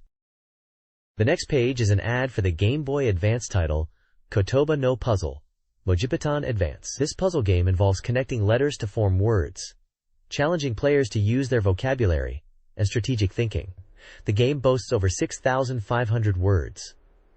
There are 3 game modes with over 600 puzzles. By meeting certain in-game conditions, you can unlock hidden stages and even Nintendo Dream-themed stages. This page features upcoming Game Boy Advance titles. First, there's Alice in Wonderland, a board game adaptation where players navigate the world of Alice, using cards and exploring the map. The goal is to reach 45 points and encounter various characters and items along the way. Next is Hamster Monogatari 3GBA, Hamster Story 3GBA, a pet-raising adventure where you train your hamster to become an idol, scheduling activities to improve their skills in singing and dancing. It also features minigames and fortune-telling. Then comes Disney Sports Snowboarding, where Disney characters perform tricks on snowboarding courses. It offers both a rally mode for racing against rivals and trick-based gameplay. Finally, there's Mugenborg, a trading RPG, where you collect and battle with mecha life forms born from stationery. You upgrade them with different stationery items to create weapons and bunbots. Battles are command-based and strategic. One of the heroines, Mo, and her Mugenborg, Tima, are showcased. This page is from Nindori Academy, a segment in the magazine. It features reader submissions, anecdotes, and illustrations centered around the theme of the fictional Nindori Academy. One submission recounts a classroom debate where a student, despite overwhelming odds, shouted, "Objection!" and managed to turn the tables. Another submission involves friends who became obsessed with Fox from the game, leading to unexpected obsessions and situations. There's also a Nindori-R activity, where someone and their friends shouted, "Nindori-R!" at passersby and cars while shopping. The page includes a reader's personal theory on what makes an illustration or text submission successful, emphasizing the importance of a clear objective. An illustration of various Nintendo characters is present. The right-hand side of the page features a section titled, "This Month's Goal," with a large text saying, "Walk through the Zelda opening with 3 bowls of Gohan," along with small illustrations, and the bottom of the page has a definitely pass charm and an evil planting extermination graphic.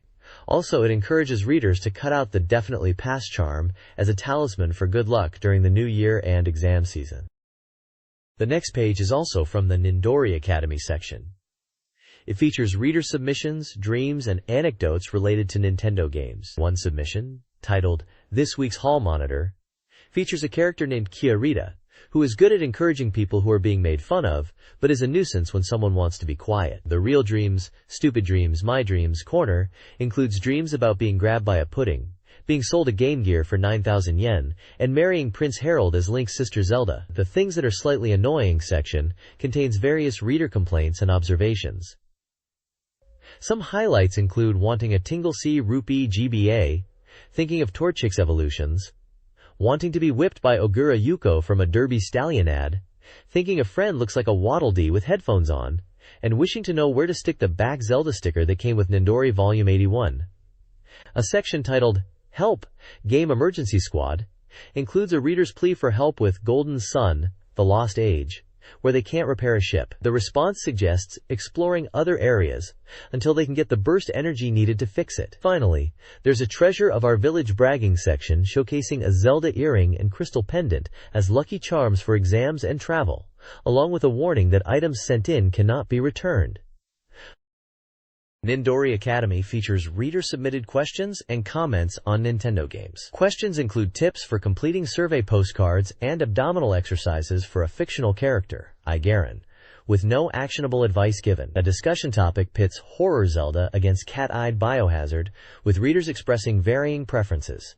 A quiz Nindoria tests Nintendo knowledge, and a School Parents Association section details anecdotes, such as a mother altering her husband's ringtone to a Zelda sound effect.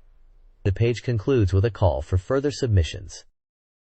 The next page presents Nindori Gakuen, a section for readers to seriously discuss games and critique the industry's perceived inconsistencies, such as successful yet uninspired software versus underrated gems. A reader review focuses on Pokémon Ruby and Sapphire for the Game Boy Advance. The reviewer, from Miyagi Prefecture, initially doubted the game's potential, but was quickly won over by the fresh Pokémon and the sense of adventure. They appreciated how the new Pokémon made team building more organic and less reliant on stat calculations. A question asks, what about remakes? With various reader opinions, which includes a user who appreciates titles like Dream Spring Deluxe for the Super Famicom/SNES console. The page also features one-line impressions such as Golden Sun, The Lost Age. Miyamoto-san, please let someone else handle the direction of the next game, then return to the spot. Another reader suggests Nintendo should focus on unique experiences over being number one, and a reader wonders if it's possible to get controllers that are the same for new consoles, so you don't need to buy 4 if you have a family. Finally, there are short snippets of a couple fan-made comics about games such as Mario Party 4 and Fire Emblem. The next page features Treasure Game Collection and focuses on older games, specifically the NES title Gradius Gaiden by Compile. Described as a Zelda-esque action shooter, the article emphasizes the blend of action and shooting elements, requiring players to find gates hidden in action stages to access shooting levels. It highlights aspects such as exploring maps, powering up, and the transformation between action and shooting modes. The action sections are compared to classic FC games, while the shooting sections feature fast-scrolling and unique enemies. Screenshots showcase various game elements like map screens, shops, and challenging enemy encounters. There's mention of a password check system. The article ends by noting Compile's reputation for difficult shooting games, and pushes the reader to suggest games they would like to see featured. This page, titled Ninja Academy, begins with New Year's greetings and expresses appreciation to the readers. The first Q&A section discusses how to capture game screen images. It explains that older methods involved using a professional camera and monitor in a dark room, while modern methods use a PC connected to the game console via RGB or SVideo, capturing static images. The second question asks about using the Wavebird controller with the GameCube Game Boy Advance player. The response confirms it works fine since the Wavebird uses radio waves, similar to mobile phones, allowing operation even through walls. The third question covers the difference between ROM and SRAM in-game cartridges. It explains that ROM data cannot be overwritten, while SRAM needs constant power to retain data, hence the battery backup. SRAM is faster and consumes less power, making it suitable for saving game data. DRAM is also mentioned. The final question seeks an explanation of the Game Boy Advance's sleep mode. The answer details that in sleep mode, the power is seemingly off, but RAM continues to receive power, preserving the game state. While this drains the battery faster than SRAM, it allows for seamless continuation. This page is titled Desu Immortal's New Year's Life, Provisional. The page starts with New Year's greetings. The Desu Immortal lady, introduced as a subordinate, is not an alter ego, but a genuine female writer. In the Desu Immortal Lady's Happiness Cornerstone section, readers ask questions and receive advice. Topics include dealing with family members who don't knock on doors, coping with anemia, and favorite types of mushrooms. The responses are humorous and unconventional. Readers share personal stories and questions, such as being bothered by classmates imitating their speech, and seeking advice on attracting someone interested in Pokemon Sapphire. There's also a query about why vending machines say hot instead of warm. The school corporation Nindo Academy Fan Club introduces 2 members and their unusual fan items, including a drive pepper bottle and root beer from fan club members. The page concludes with a Desu Immortal theme song showdown, featuring lyrics submitted by readers. The themes are humorous and reflect the eccentric character of Desu Immortal. The editor provides a short commentary on the taxi incident mentioned in one of the songs. This page is from Nindori Gakuen, Nindo Academy, a segment dedicated to games and reader submissions. It's a New Year's celebration featuring fan art and comments centered around The Legend of Zelda and Mother. The page includes reader artwork of characters and scenes from The Legend of Zelda, The Wind Waker, known as Zelda no Densetsu, Kaze no Tact in Japan, with many commenting on the game's graphics, music, and overall experience. Some mention their excitement for the game's release, and their fondness for characters like Link, Tetra, and other characters of Wind Waker. There's also a section dedicated to the Mother series, specifically mentioning the upcoming Game Boy Advance remakes of the earlier titles. The editor comments on the trend of Mother-related submissions, and expresses hope for sharing more news about the remakes. There are fan submissions for Mother 2 as well. One reader humorously points out the origin of the name Errol, Tetra, in the Wind Waker, connecting it to a figure from mythology. This page is another installment of Nindori Gakuen, with a continued focus on reader submissions, this time themed around Pokemon and Kirby, with a New Year's celebration theme. There's a Pokemon Club section with fan art of various Pokemon and characters, including references to Pokemon Ruby and Sapphire. Readers discuss their favorite Pokemon, team compositions, and experiences with the games. Some highlight the character designs and express excitement about new Pokemon and comment on the new CM for Pokemon. Additionally, there's fan art and commentary related to the Kirby series, particularly Kirby Air Ride for the GameCube. Readers share their own copyability suggestions. The page also includes New Year's greetings and resolutions from readers, often incorporating game-related themes. Also, there are discussions about different game characters and their traits. This page of reader submissions covers a variety of Nintendo games. The Super Smash Bros. DX Club features reader comments on team battles and character preferences, such as Link, Zelda, and Marth. People discuss their favorite characters and strategies. The Star Fox Club includes fan art of Fox McCloud and Crystal, along with reader comments about the series. One person expresses hope for a new Star Fox adventure game, and another wants Crystal to appear in a game. There are sections for Fire Emblem and Mario Family games. The Fire Emblem section touches on the Fire Emblem Gaiden and characters from the series. The Mario Family section includes a discussion about Mario Party 4 endings. Other submissions include fan art and commentary on games like Yoshi's Story, Donkey Kong, and Samus and Kefalcon. Readers discuss their favorite characters, items, and gaming experiences. The next page is a collection of fan submissions centered on various Nintendo games and characters. The Golden Sun Club features fan art and comments on the Golden Sun game, with mentions of locations like Mercury Lighthouse and characters like Isaac, Robin, Jasmine. There's a request for artwork of Isaac wearing a soul card and Caliban. The Phantasy Star Online Club showcases fan creations and discussions about Phantasy Star Online. Readers share their character designs and experiences playing the game online. Mentions include characters like Earl Grey and the Phony Earl class. The Metroid Club features fan art of Samus Aran and comments on the Metroid Prime game. One reader expresses their love for the music in the series, and another comments on the similarities between the Famicom and overseas versions of Metroid Prime. The Zero Club includes fan art of Captain Falcon and comments on Zero for the GameCube. One reader is excited about the fast-paced gameplay, and another is anticipating the new characters in the upcoming Zero GC. There's also a section dedicated to Pikmin, with fan art of the Pikmin characters, and a call for readers to share their thoughts on the different Pikmin colors. Other segments include a head-ranking section where readers playfully rank characters, and comments on Mother series, with a mention of the character Lloyd. This page is titled Nintendo Dream Around the World, and features a report by Obuchi Yutaka. The article humorously describes how American gamers enjoy exploring the ant nest in first-person adventure games. It mentions Metroid Prime and compares the feeling of exploring its environments to games like Castlevania. The author suggests that Americans appreciate the sense of isolation and discovery in Metroid Prime, exploring the strange planet and battling enemies. The exploration is likened to uncovering an ant nest, with the player meticulously filling out the map one square at a time. The article refers to the initial backlash from fans when Metroid was announced as an FPS, but acknowledges the high quality of the final product. It anticipates that fans of the Japanese Metroid will also be satisfied with the game. There is a screenshot of the map screen in Metroid Prime. The page concludes with Yutaka's News, which discusses the meaning of realism in video games, using The Wind Waker and Metroid Prime as examples.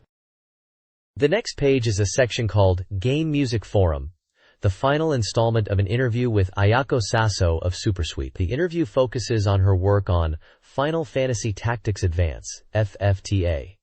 Saso mentions that the melodies for the game were conceived while at the hair salon. She talks about feeling pressure when contributing to a project with established composers like Hitoshi Sakimoto and Nobuo Uematsu. Saso also describes her experience with providing songs for Custom Robo GX and how it allowed her to refine her approach to composition. She discusses the challenges of balancing her own style with the established sound of the Final Fantasy Tactics series, aiming to create music that both fits the orchestral style and brings something new to the table.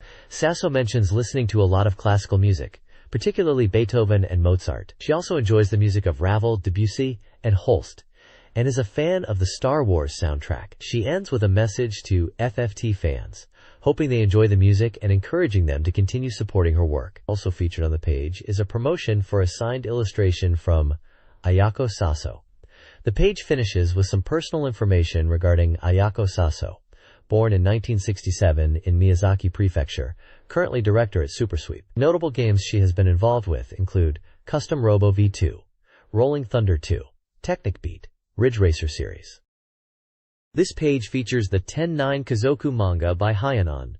The story in this chapter is Cat-Eyed Mother vs. Tingleman 2. The comic strip revolves around a mother and son duo, where the mother is obsessed with The Legend of Zelda, The Wind Waker, and the child with Pokemon. The child is trying to wake his mother up because he's gonna be late. The mother, who seems to be asleep while playing the game, reassures him she will take him on her bike and sets off with the child on the bicycle, only to be very slow. The mother then pulls out the Wind Waker to change the wind direction to help them move faster. The next page of Hyanon's 10-9 Kazoku comic continues the adventures of the gaming family. The characters mention The Legend of Zelda, The Wind Waker, and Pokemon. The son wishes to trade Pokemon in the morning. The comic involves characters transforming into seagulls, using Wind Waker to navigate, and trying to avoid being late for school. This page is a release schedule for GameCube and Game Boy Advance games. The GameCube section lists games like Space Raiders, Ikaruga, Resident Evil 2 and 3, Winning 11-6, Generation of Chaos, Nintendo Puzzle Collection, Lord of the Rings, The Two Towers, Evolution Snowboarding, Metroid Prime, and others coming soon.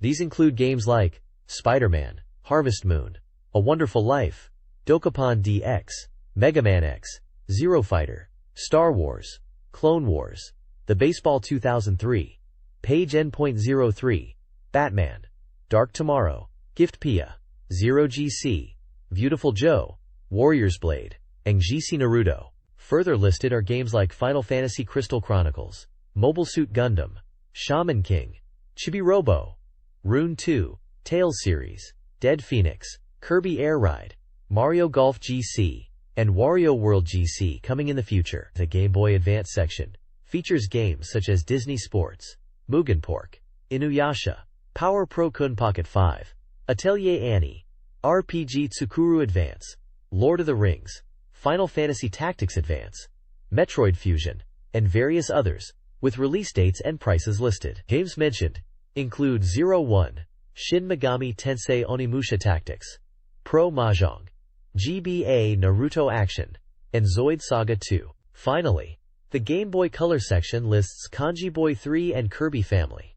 The Carta section lists Hamtaro Card E, Game & Watch Card E, and Mario Party Card E. Please provide the text you would like me to summarize.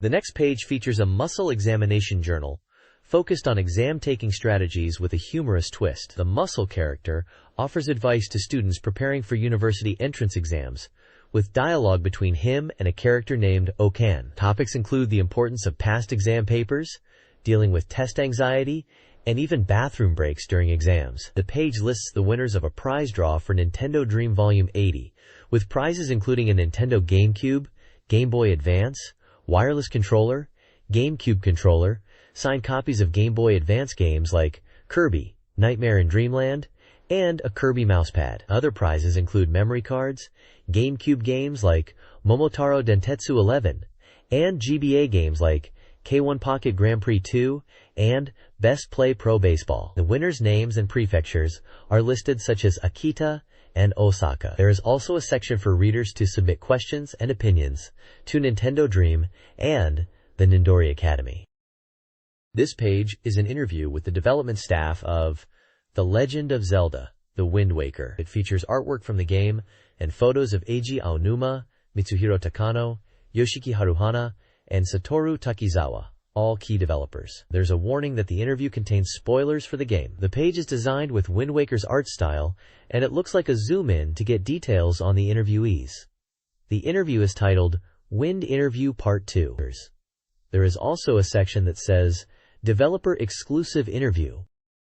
The next page is an interview with the developers of The Legend of Zelda, The Wind Waker. The interview opens with a discussion about the importance of the wind and the sea in The Wind Waker. The developers discuss how the initial idea was to focus on the sea, and how the wind came into play as they considered how to make the boat move. Eiji Aonuma mentions the influence of veteran programmers in creating the game's unique environments. Aonuma notes that the team struggled to create the sailing mechanics, so they used a red boat similar to the one in the game Link's Awakening as a base. He also mentions using books and real-life knowledge of sailing to create the game's mechanics, but wanted to make it easy to control with the controller, so they kept the relationship between wind direction and speed. Aonuma remembers learning how to sail a yacht as a kid, and incorporated these experiences into the game's design, emphasizing that the sailing in the game is close to the real deal. Finally, they touched on the white lines being used to express the wind in the game, a first for the Zelda series.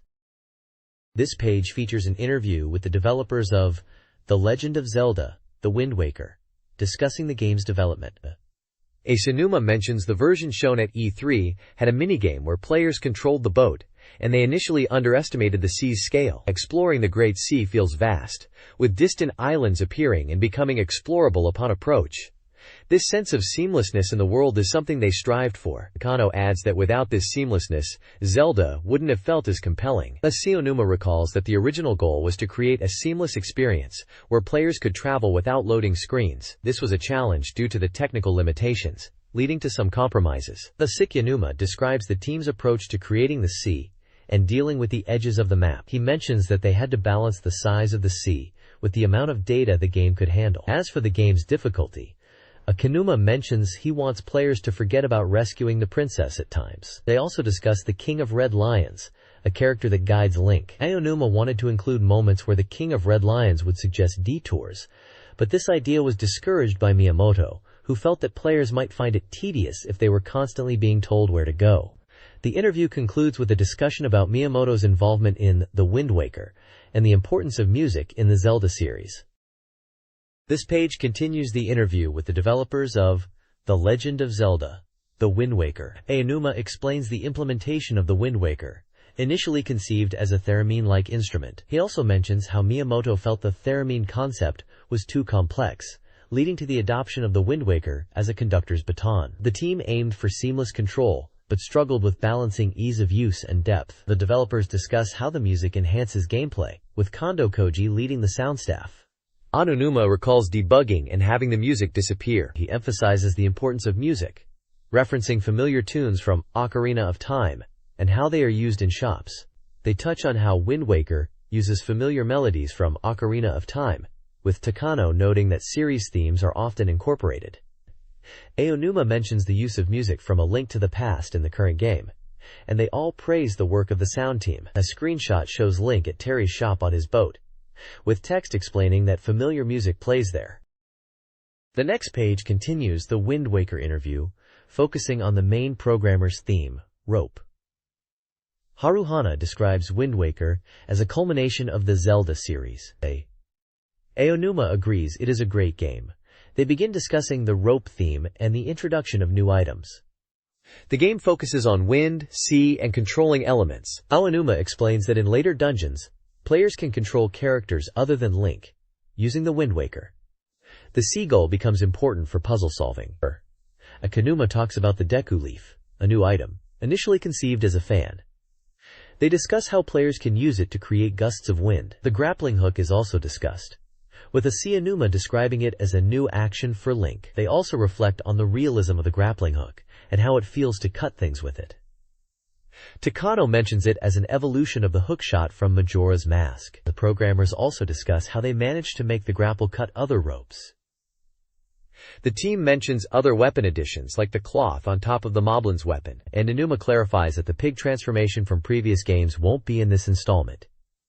The team also clarifies that the pig transformation has no relation to Ganon. The side of the page shows various staff members and their portraits. The next page continues the Wind Waker interview, focusing on the motivations behind Link's quest and the story's core elements. The discussion reveals that the initial motivation for Link is to save his sister. Aonuma mentions that the key word for this installment is Link's relatives, highlighting the importance of family. The team also reveals that saving his sister is a more compelling motivation than simply rescuing Princess Zelda. Takano explains that the story's framework was established early in development. Aonuma adds that the concept of a Hyrule sealed beneath the sea and a powerless Master Sword were also early decisions. The initial idea was to destroy the old Hyrule and create a new one. Haruhana emphasizes that Link is portrayed as an ordinary boy who rises to the occasion. The team discusses making Link relatable, focusing on his determination to overcome obstacles. Aonuma discusses how the depth of the ocean is portrayed in the game, emphasizing how Link dives in and out of the water. The team then discusses the high motivation of saving a family member. They touch upon the initial idea of giving Link a high-powered telescope as a birthday gift from his sister. The page also features screenshots from the game, showing Link on the King of Red Lions, a talking boat, and interacting with other characters and elements of the game. The next page features an interview about The Wind Waker, discussing the game's development and character design. Aonuma explains the team's decision to not use voice acting, stating that they preferred players to interpret the characters' feelings themselves. He also mentions enjoying the Nyar sound effect when Link interacts with certain elements.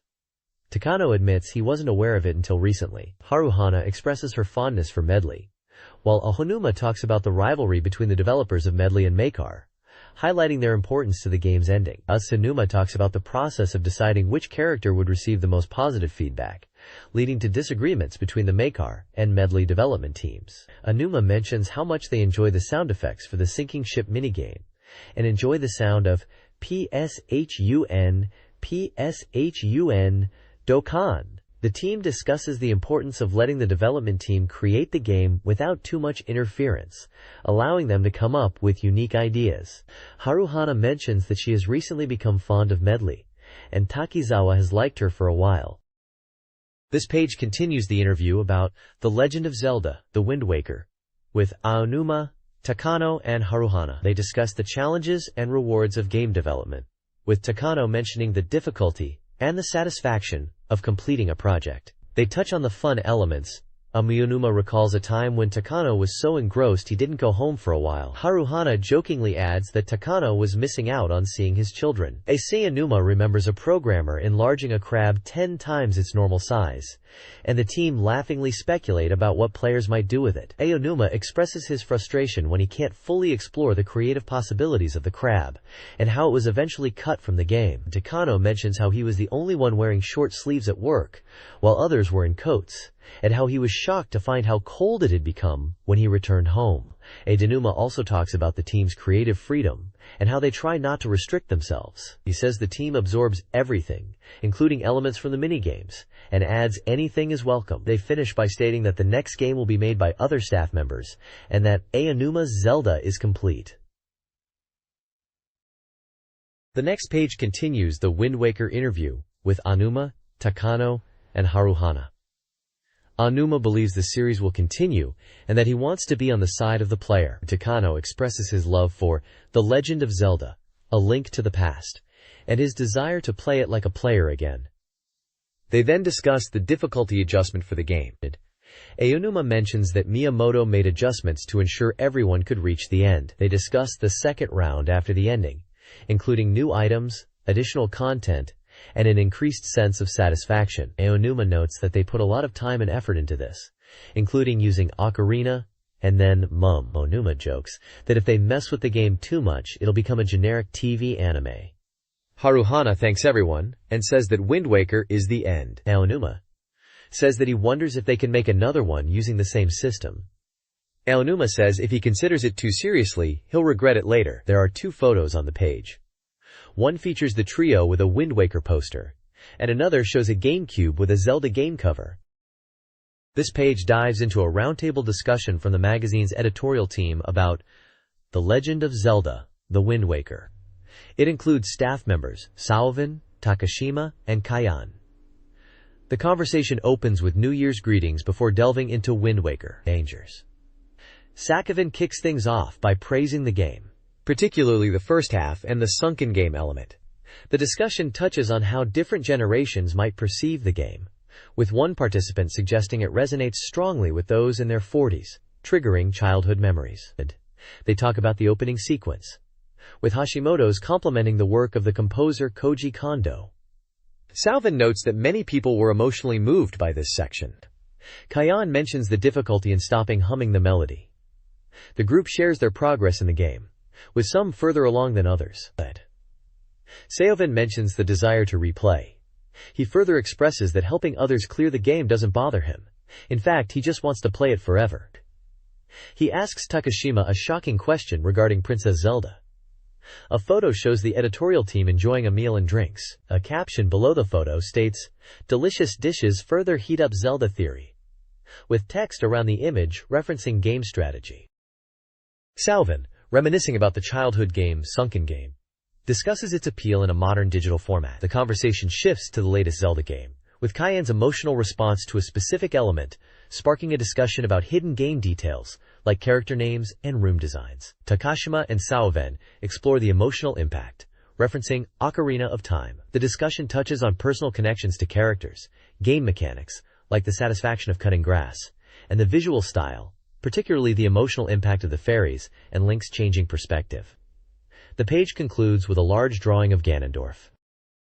The next page features a roundtable discussion with the development team of Sarugakucho about their contributions to the creation of video games and how the company was founded to give game developers the best gaming experience and tuning. Their website address is http://www.sarugakucho.jp/ for more information. The team discusses their experiences with The Legend of Zelda, The Wind Waker. They focus on the details, from the visual style and level design to the music and sound effects, as well as the gameplay mechanics. They share anecdotes about personal experiences, such as discovering hidden details in the game, their admiration for the game's attention to detail, and the unique fighting mechanics where enemies are defeated in unique ways. The members of the development team also discuss what they believe makes it stand out from previous games in the series. The page includes screenshots of The Legend of Zelda, The Wind Waker, as well as drawings of the game's characters and staff at a dinner table enjoying a lobster dish.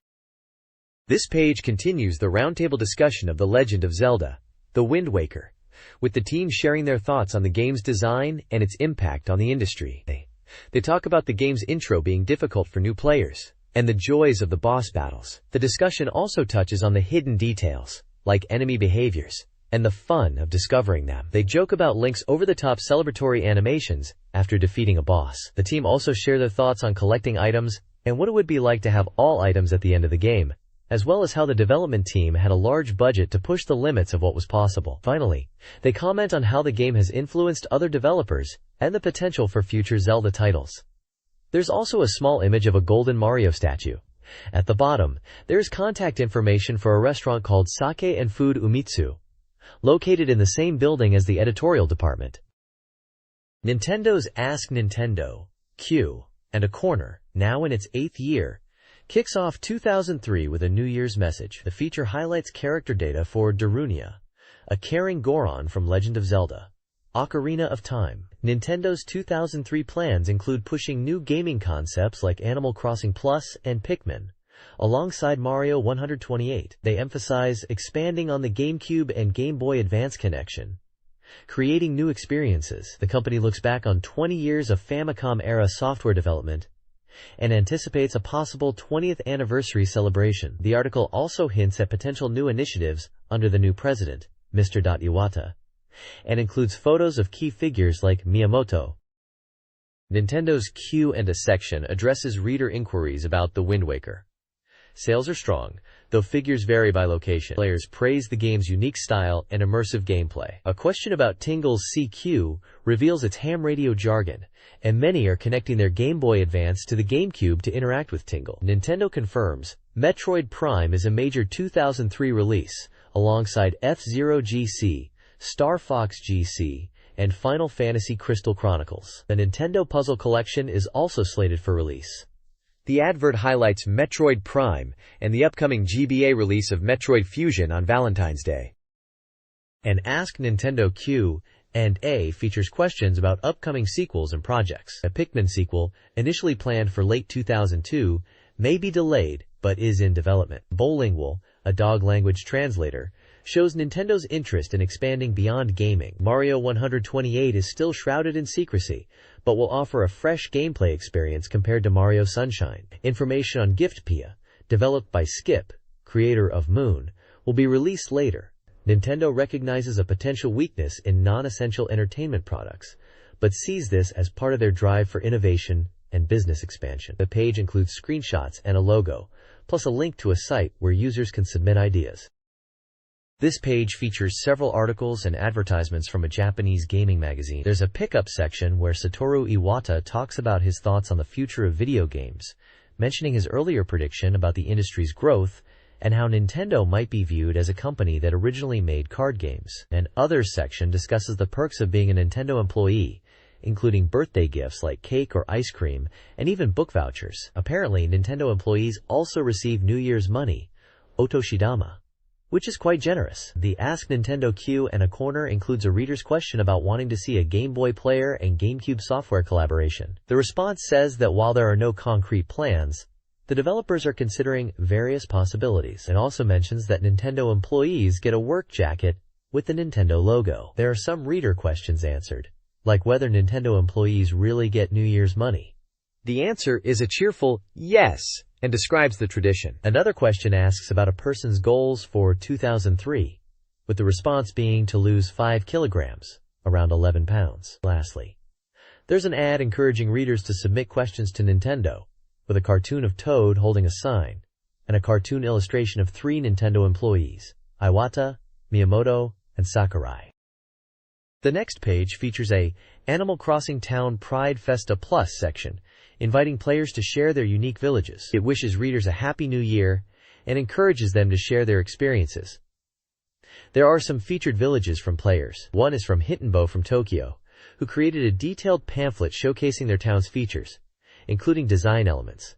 Another comes from Tomo from Saitama, who discovered a police station with a toy dog wearing a police uniform, a fan of Animal Crossing, placed outside. A reader shares a tip of a home design on the second floor with a vending machine, and another creates a flower road to the department store.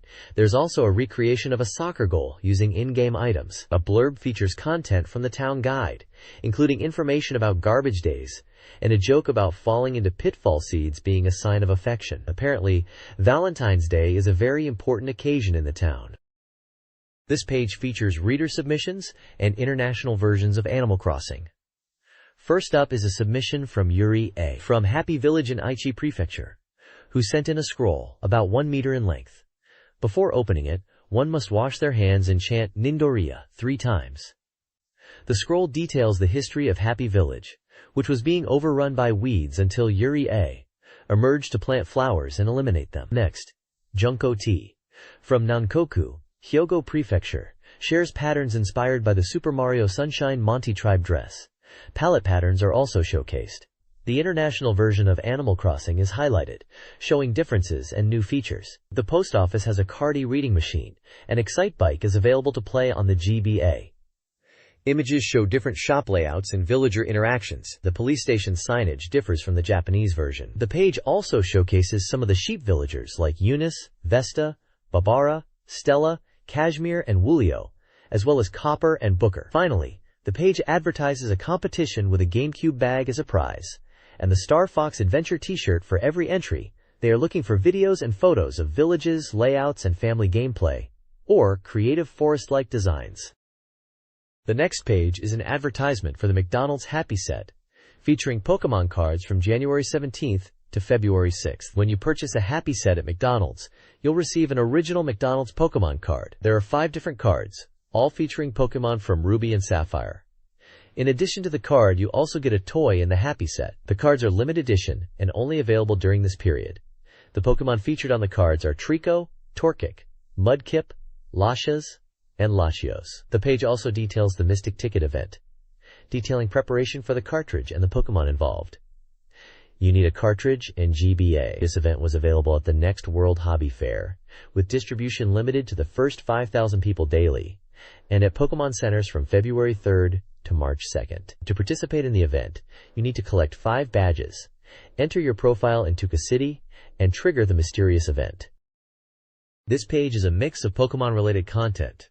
Firstly, there's an announcement for a new TV anime theme song. The opening and ending themes for Pokemon Advanced Generation are being released on CD on January 29th. The OP theme is titled Advance Adventure, and the ED theme is There is a Sky There. Then, there's a section highlighting a New Year's gift from Game Freak to the editorial department, featuring an Eneko design on the packaging. Eneko is identified as a new Pokemon appearing in Ruby and Sapphire.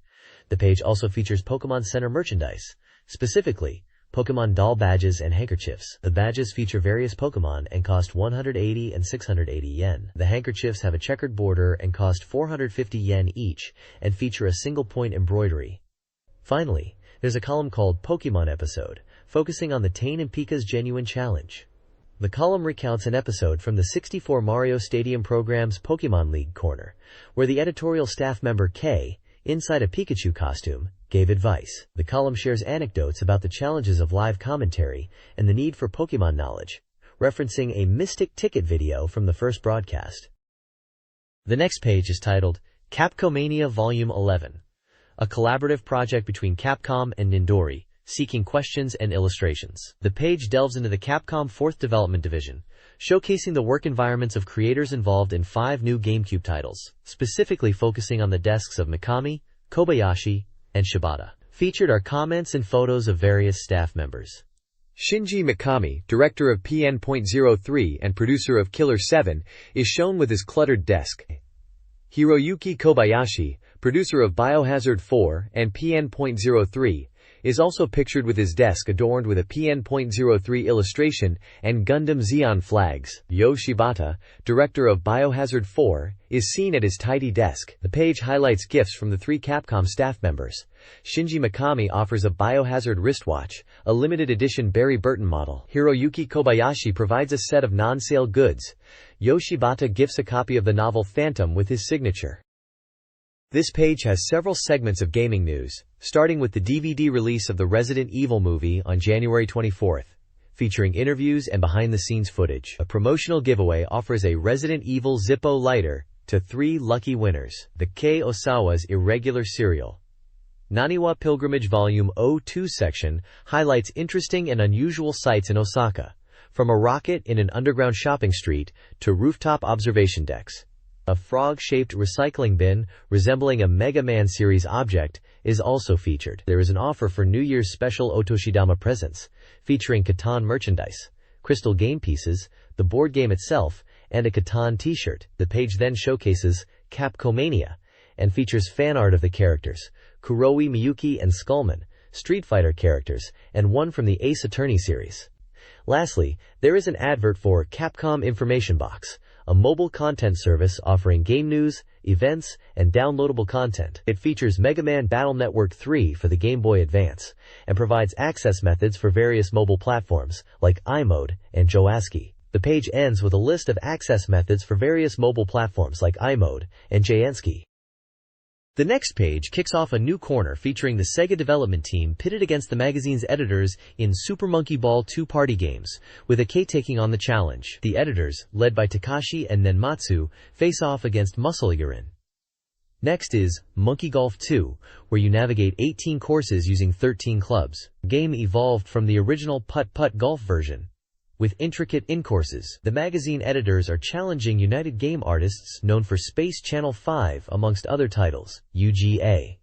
The UGA team, including Okamura and Akama, are shown playing. Despite the editors practicing to achieve a good score, UGA wins as Okamura is actually skilled at golf titles on the Famicom. Finally, there is a note about the magazine editors having won 5 times and lost 7 times, with thanks to various teams including WoW Entertainment, Sega Direct, Wavemaster, Sonic Team, and Amuse Vision. Mobile content for JPhone is also mentioned.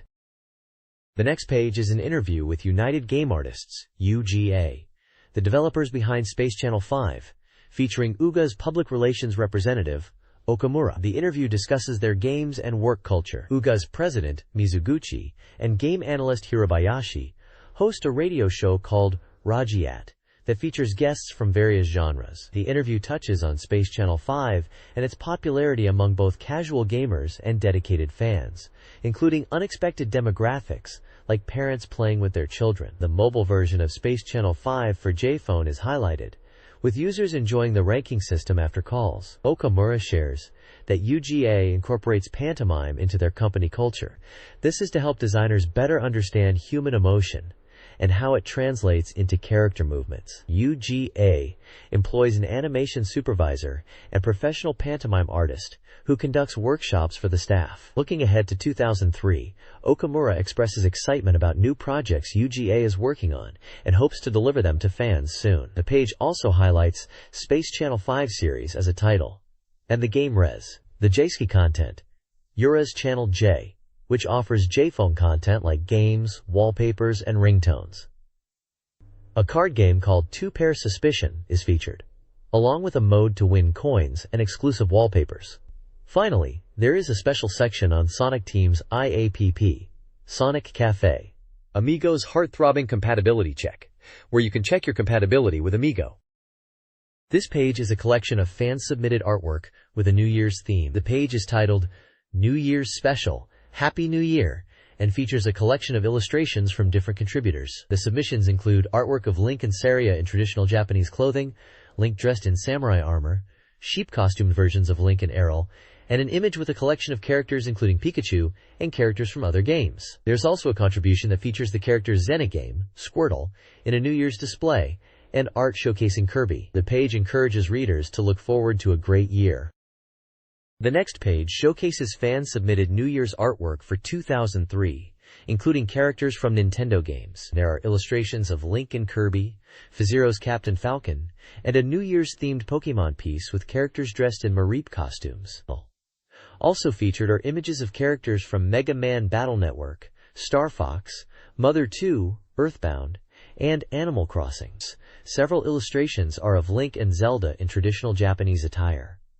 The contributors express their hopes for the new year and share personal anecdotes.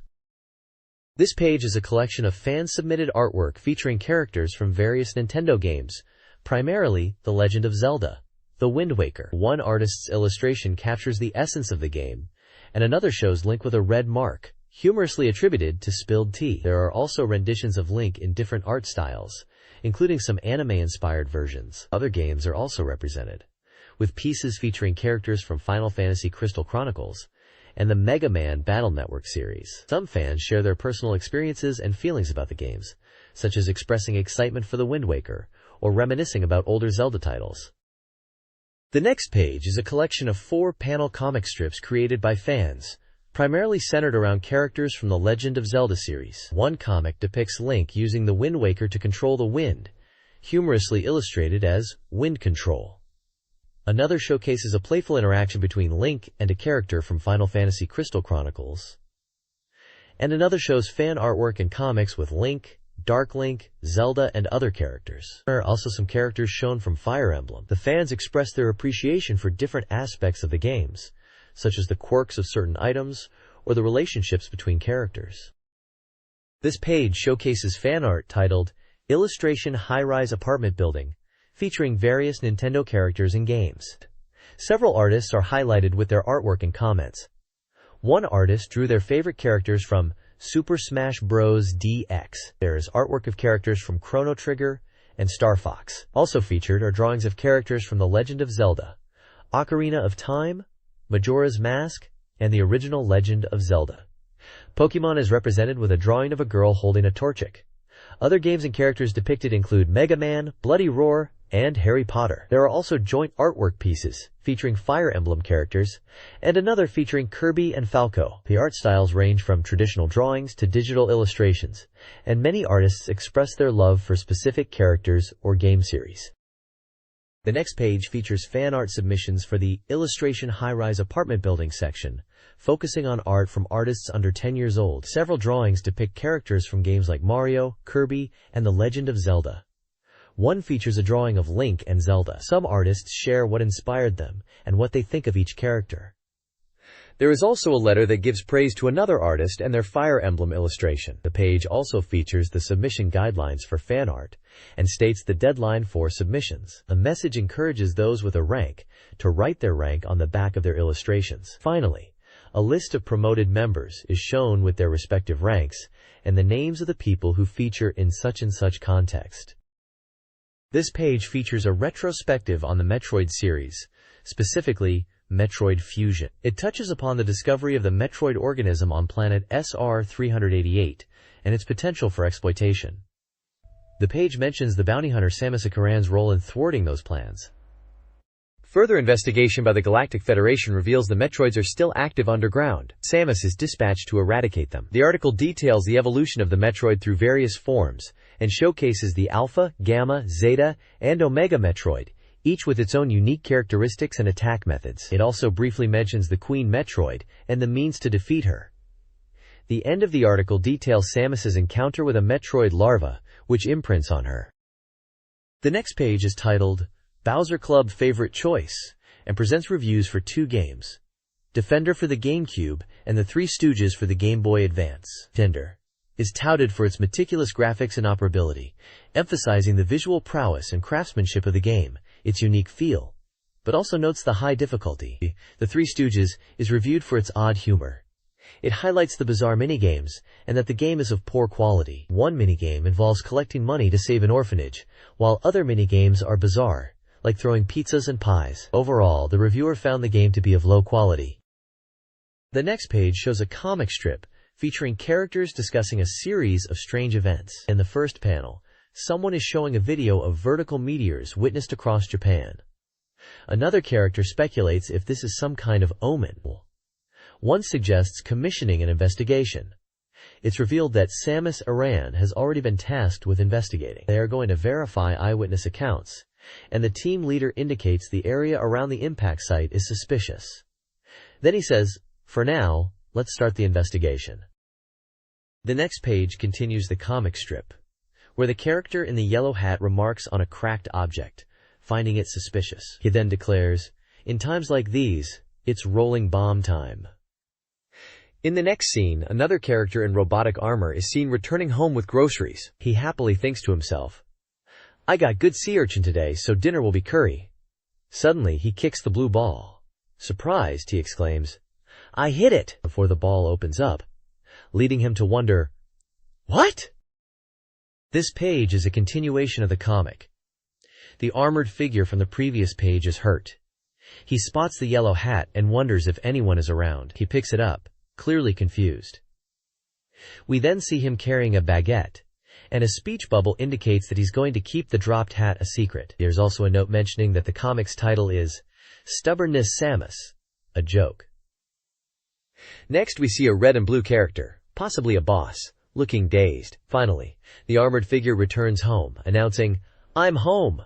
A chicken replies, "You're late," and offers to prepare dinner. The armored figure is shocked seeing the chicken. This page shows a continuation of the comic. The chicken remarks to the armored character about an insect-like creature on his back, saying the color seems poisonous.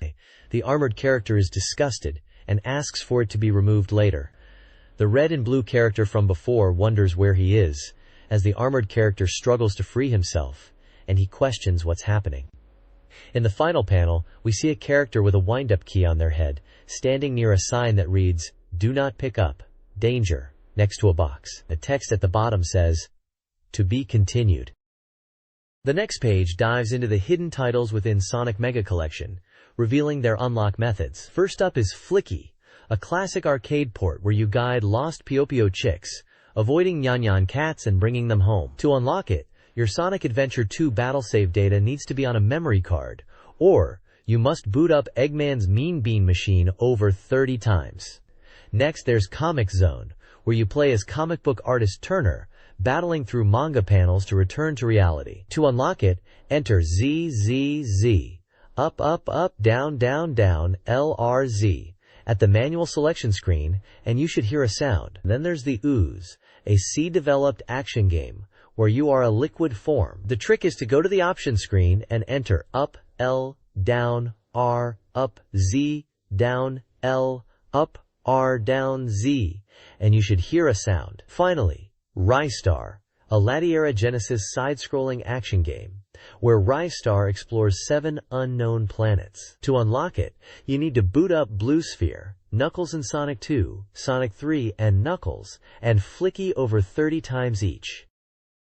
This page is from Doratech's Palace, a section focused on game tips and tricks. It starts with some hints for Resident Evil 0, showcasing alternate costumes for Rebecca Chambers unlockable by completing the game on normal or hard, as well as character costume unlocks. Next is a section for Toucan Heat, a wrestling game for the Game Boy Advance, listing wrestlers unlockable by progressing in story mode, such as Akira, Phoenix Heat, Tiger Heat, Dragon Heat, and more, alongside their unlock dates. Then, there's info for Kinnikuman 2, New Generation vs. Legendary Supermen for the GameCube, explaining how to unlock the final hidden wrestlers by collecting a large number of Kinkeshi figures. The page highlights a reader submission section called Great Recruitment, Dream Technique, encouraging readers to submit their game tips and tricks for a chance to win prizes. The page includes the address and contact information for submissions.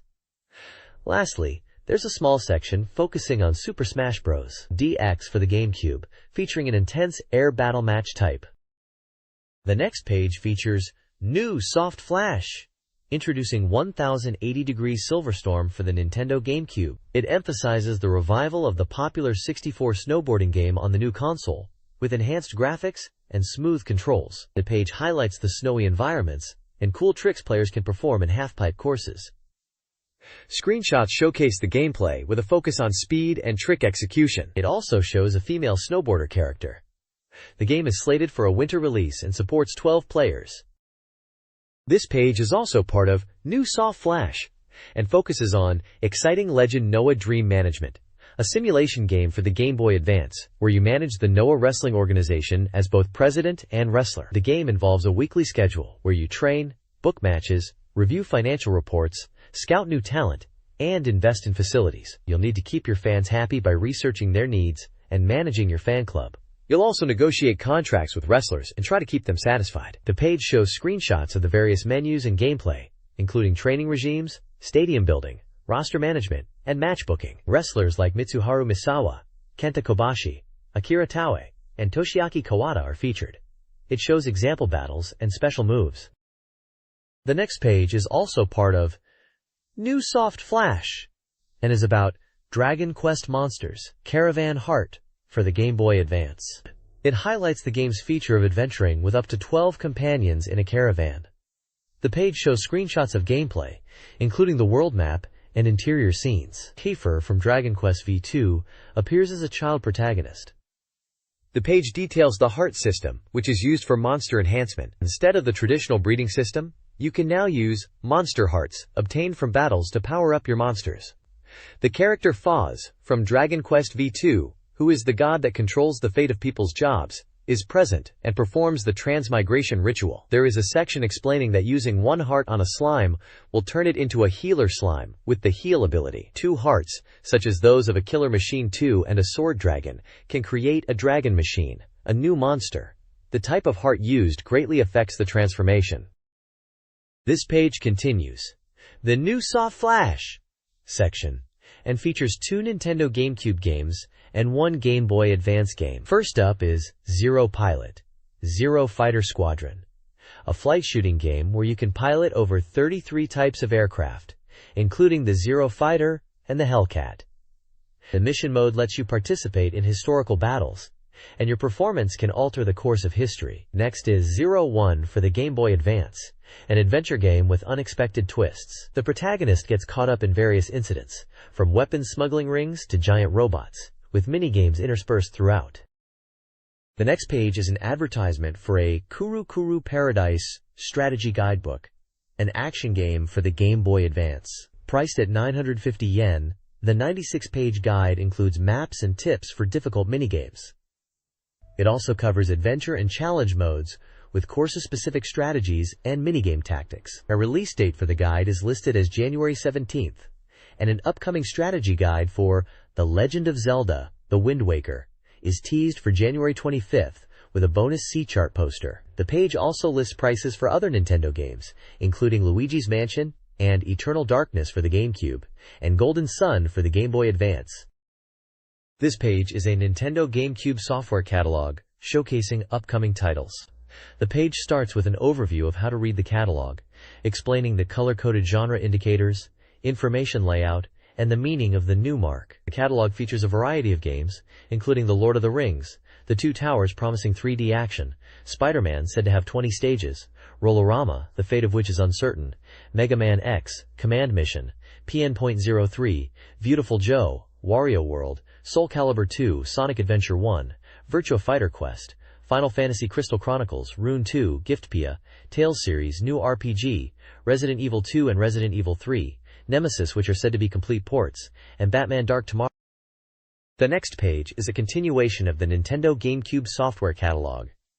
Killer 7, a Capcom adventure game with a unique premise, is featured. Other titles include Lupin III, Treasure That Was Vanished in the Sea, Resident Evil 4, and Resident Evil Code, Veronica Complete Version. Generation of Chaos Exceed Dark Princess Rose is a strategy simulation game with RPG elements and anime sequences. Harvest Moon, Wonderful Life, focuses on raising a family, and Owen Rosen Pilgrimage of Awakening, Away Country Edition, targets older gamers. Chibi Robo is a mysterious simulation game. Space Raiders is a simple shooting game, while Ikaruga challenges players to use black and white attributes. Metroid Prime immerses players in a first-person adventure. Zero Fighter Gekitsui Senki is a WW2-themed flight shooting game. The catalog continues with Star Wars, Clone Wars, Mobile Suit Gundam, Dead Phoenix, Star Fox, Zero GC, Rage Racer, GT Cube, World Soccer Winning 11-6, Final Evolution, Evolution Snowboarding, the Baseball 2003 Battle Ballpark Declaration, and Mario Golf GC. The next page of the magazine features several upcoming and released GameCube titles. First up is 1080 Degree Silverstorm, a snowboarding game from Nintendo slated for release next winter. Price undetermined. There's also Mario Tennis GC, tentative title. Another Nintendo game also planned for next winter. A third title, Definitive Edition, Nippon Professional Baseball Mizushima Baseball All-Stars vs. Professional Baseball, tentative title, is being developed by Sega for release in 2003. Finally, Nintendo Puzzle Collection from Nintendo released February 7th, with a price of 5,800 yen is listed. The page includes a list of already released GameCube games, including Super Monkey Ball, Luigi's Mansion, and Super Smash Bros. Melee. The writer discusses how the GameCube's lineup has grown considerably from the previous year, with 17 titles released in December 2002, compared to only 4 in December 2001. Finally, the magazine highlights 2 E-Square titles with movie tie-ins: The Lord of the Rings, The Two Towers, and Star Wars, Clone Wars. This page is an advertisement for Nintendo Dream Magazine, Volume 83, released on February 6, 2003. It teases the contents of the next issue, Volume 84, which will be released on January 21st and priced at 490 yen. The next issue includes a long interview with the developers of Pokémon and mentions the game Giftpia and a surprising announcement regarding a fighting game. The advert also promotes a Double Get campaign from the 10th of December 1997 to the 31st of January 1998, where buying a Nintendo 64 and a special Pokemon music CD, Pokemon Song Encyclopedia Volume 1, and a Pokemon card game, special card set, Cool Polygon / Gluttonous Cabagon. The page has a section titled Editor's Voice, with comments from various editors on recent topics, such as the theft of a friend's Pokemon Ruby and Game Boy Advance, the Zelda New Year. A review is given for 5.1 chains surround speakers. Staff credits for the issue include Editor, Takashi Yamamori, Editor-in-Chief, Akiteru Ozaki, Deputy Editor-in-Chief, Toshihiro Takashima. The magazine is published by Mainichi Communications and provides contact information for editorial inquiries and reader submissions. The next page is a full-page advertisement for the Game Boy Advance game Elemental Gelade. The ad features characters like Skip, the main protagonist, along with various monsters and NPCs. It highlights the game's elemental transformation mechanic, where the player can transform into fire, ice, and earth elements to defeat enemies. It boasts of new features like automatic difficulty adjustment and scroll system. The game is priced at 4,800 yen. This page is an advert for Choro Q, also known as Penny Racers in English, for the Nintendo GameCube and Game Boy Advance. It features the games Choro Q and Choro Q Advance 2, both from Takara. The advert shows various in-game screenshots and gameplay features, such as customizing your car, racing in real-world environments, and using special moves. There is also a campaign going on, where if you buy either the GameCube or Game Boy Advance version of the game, you get a free Chibiko Choro Q minicar.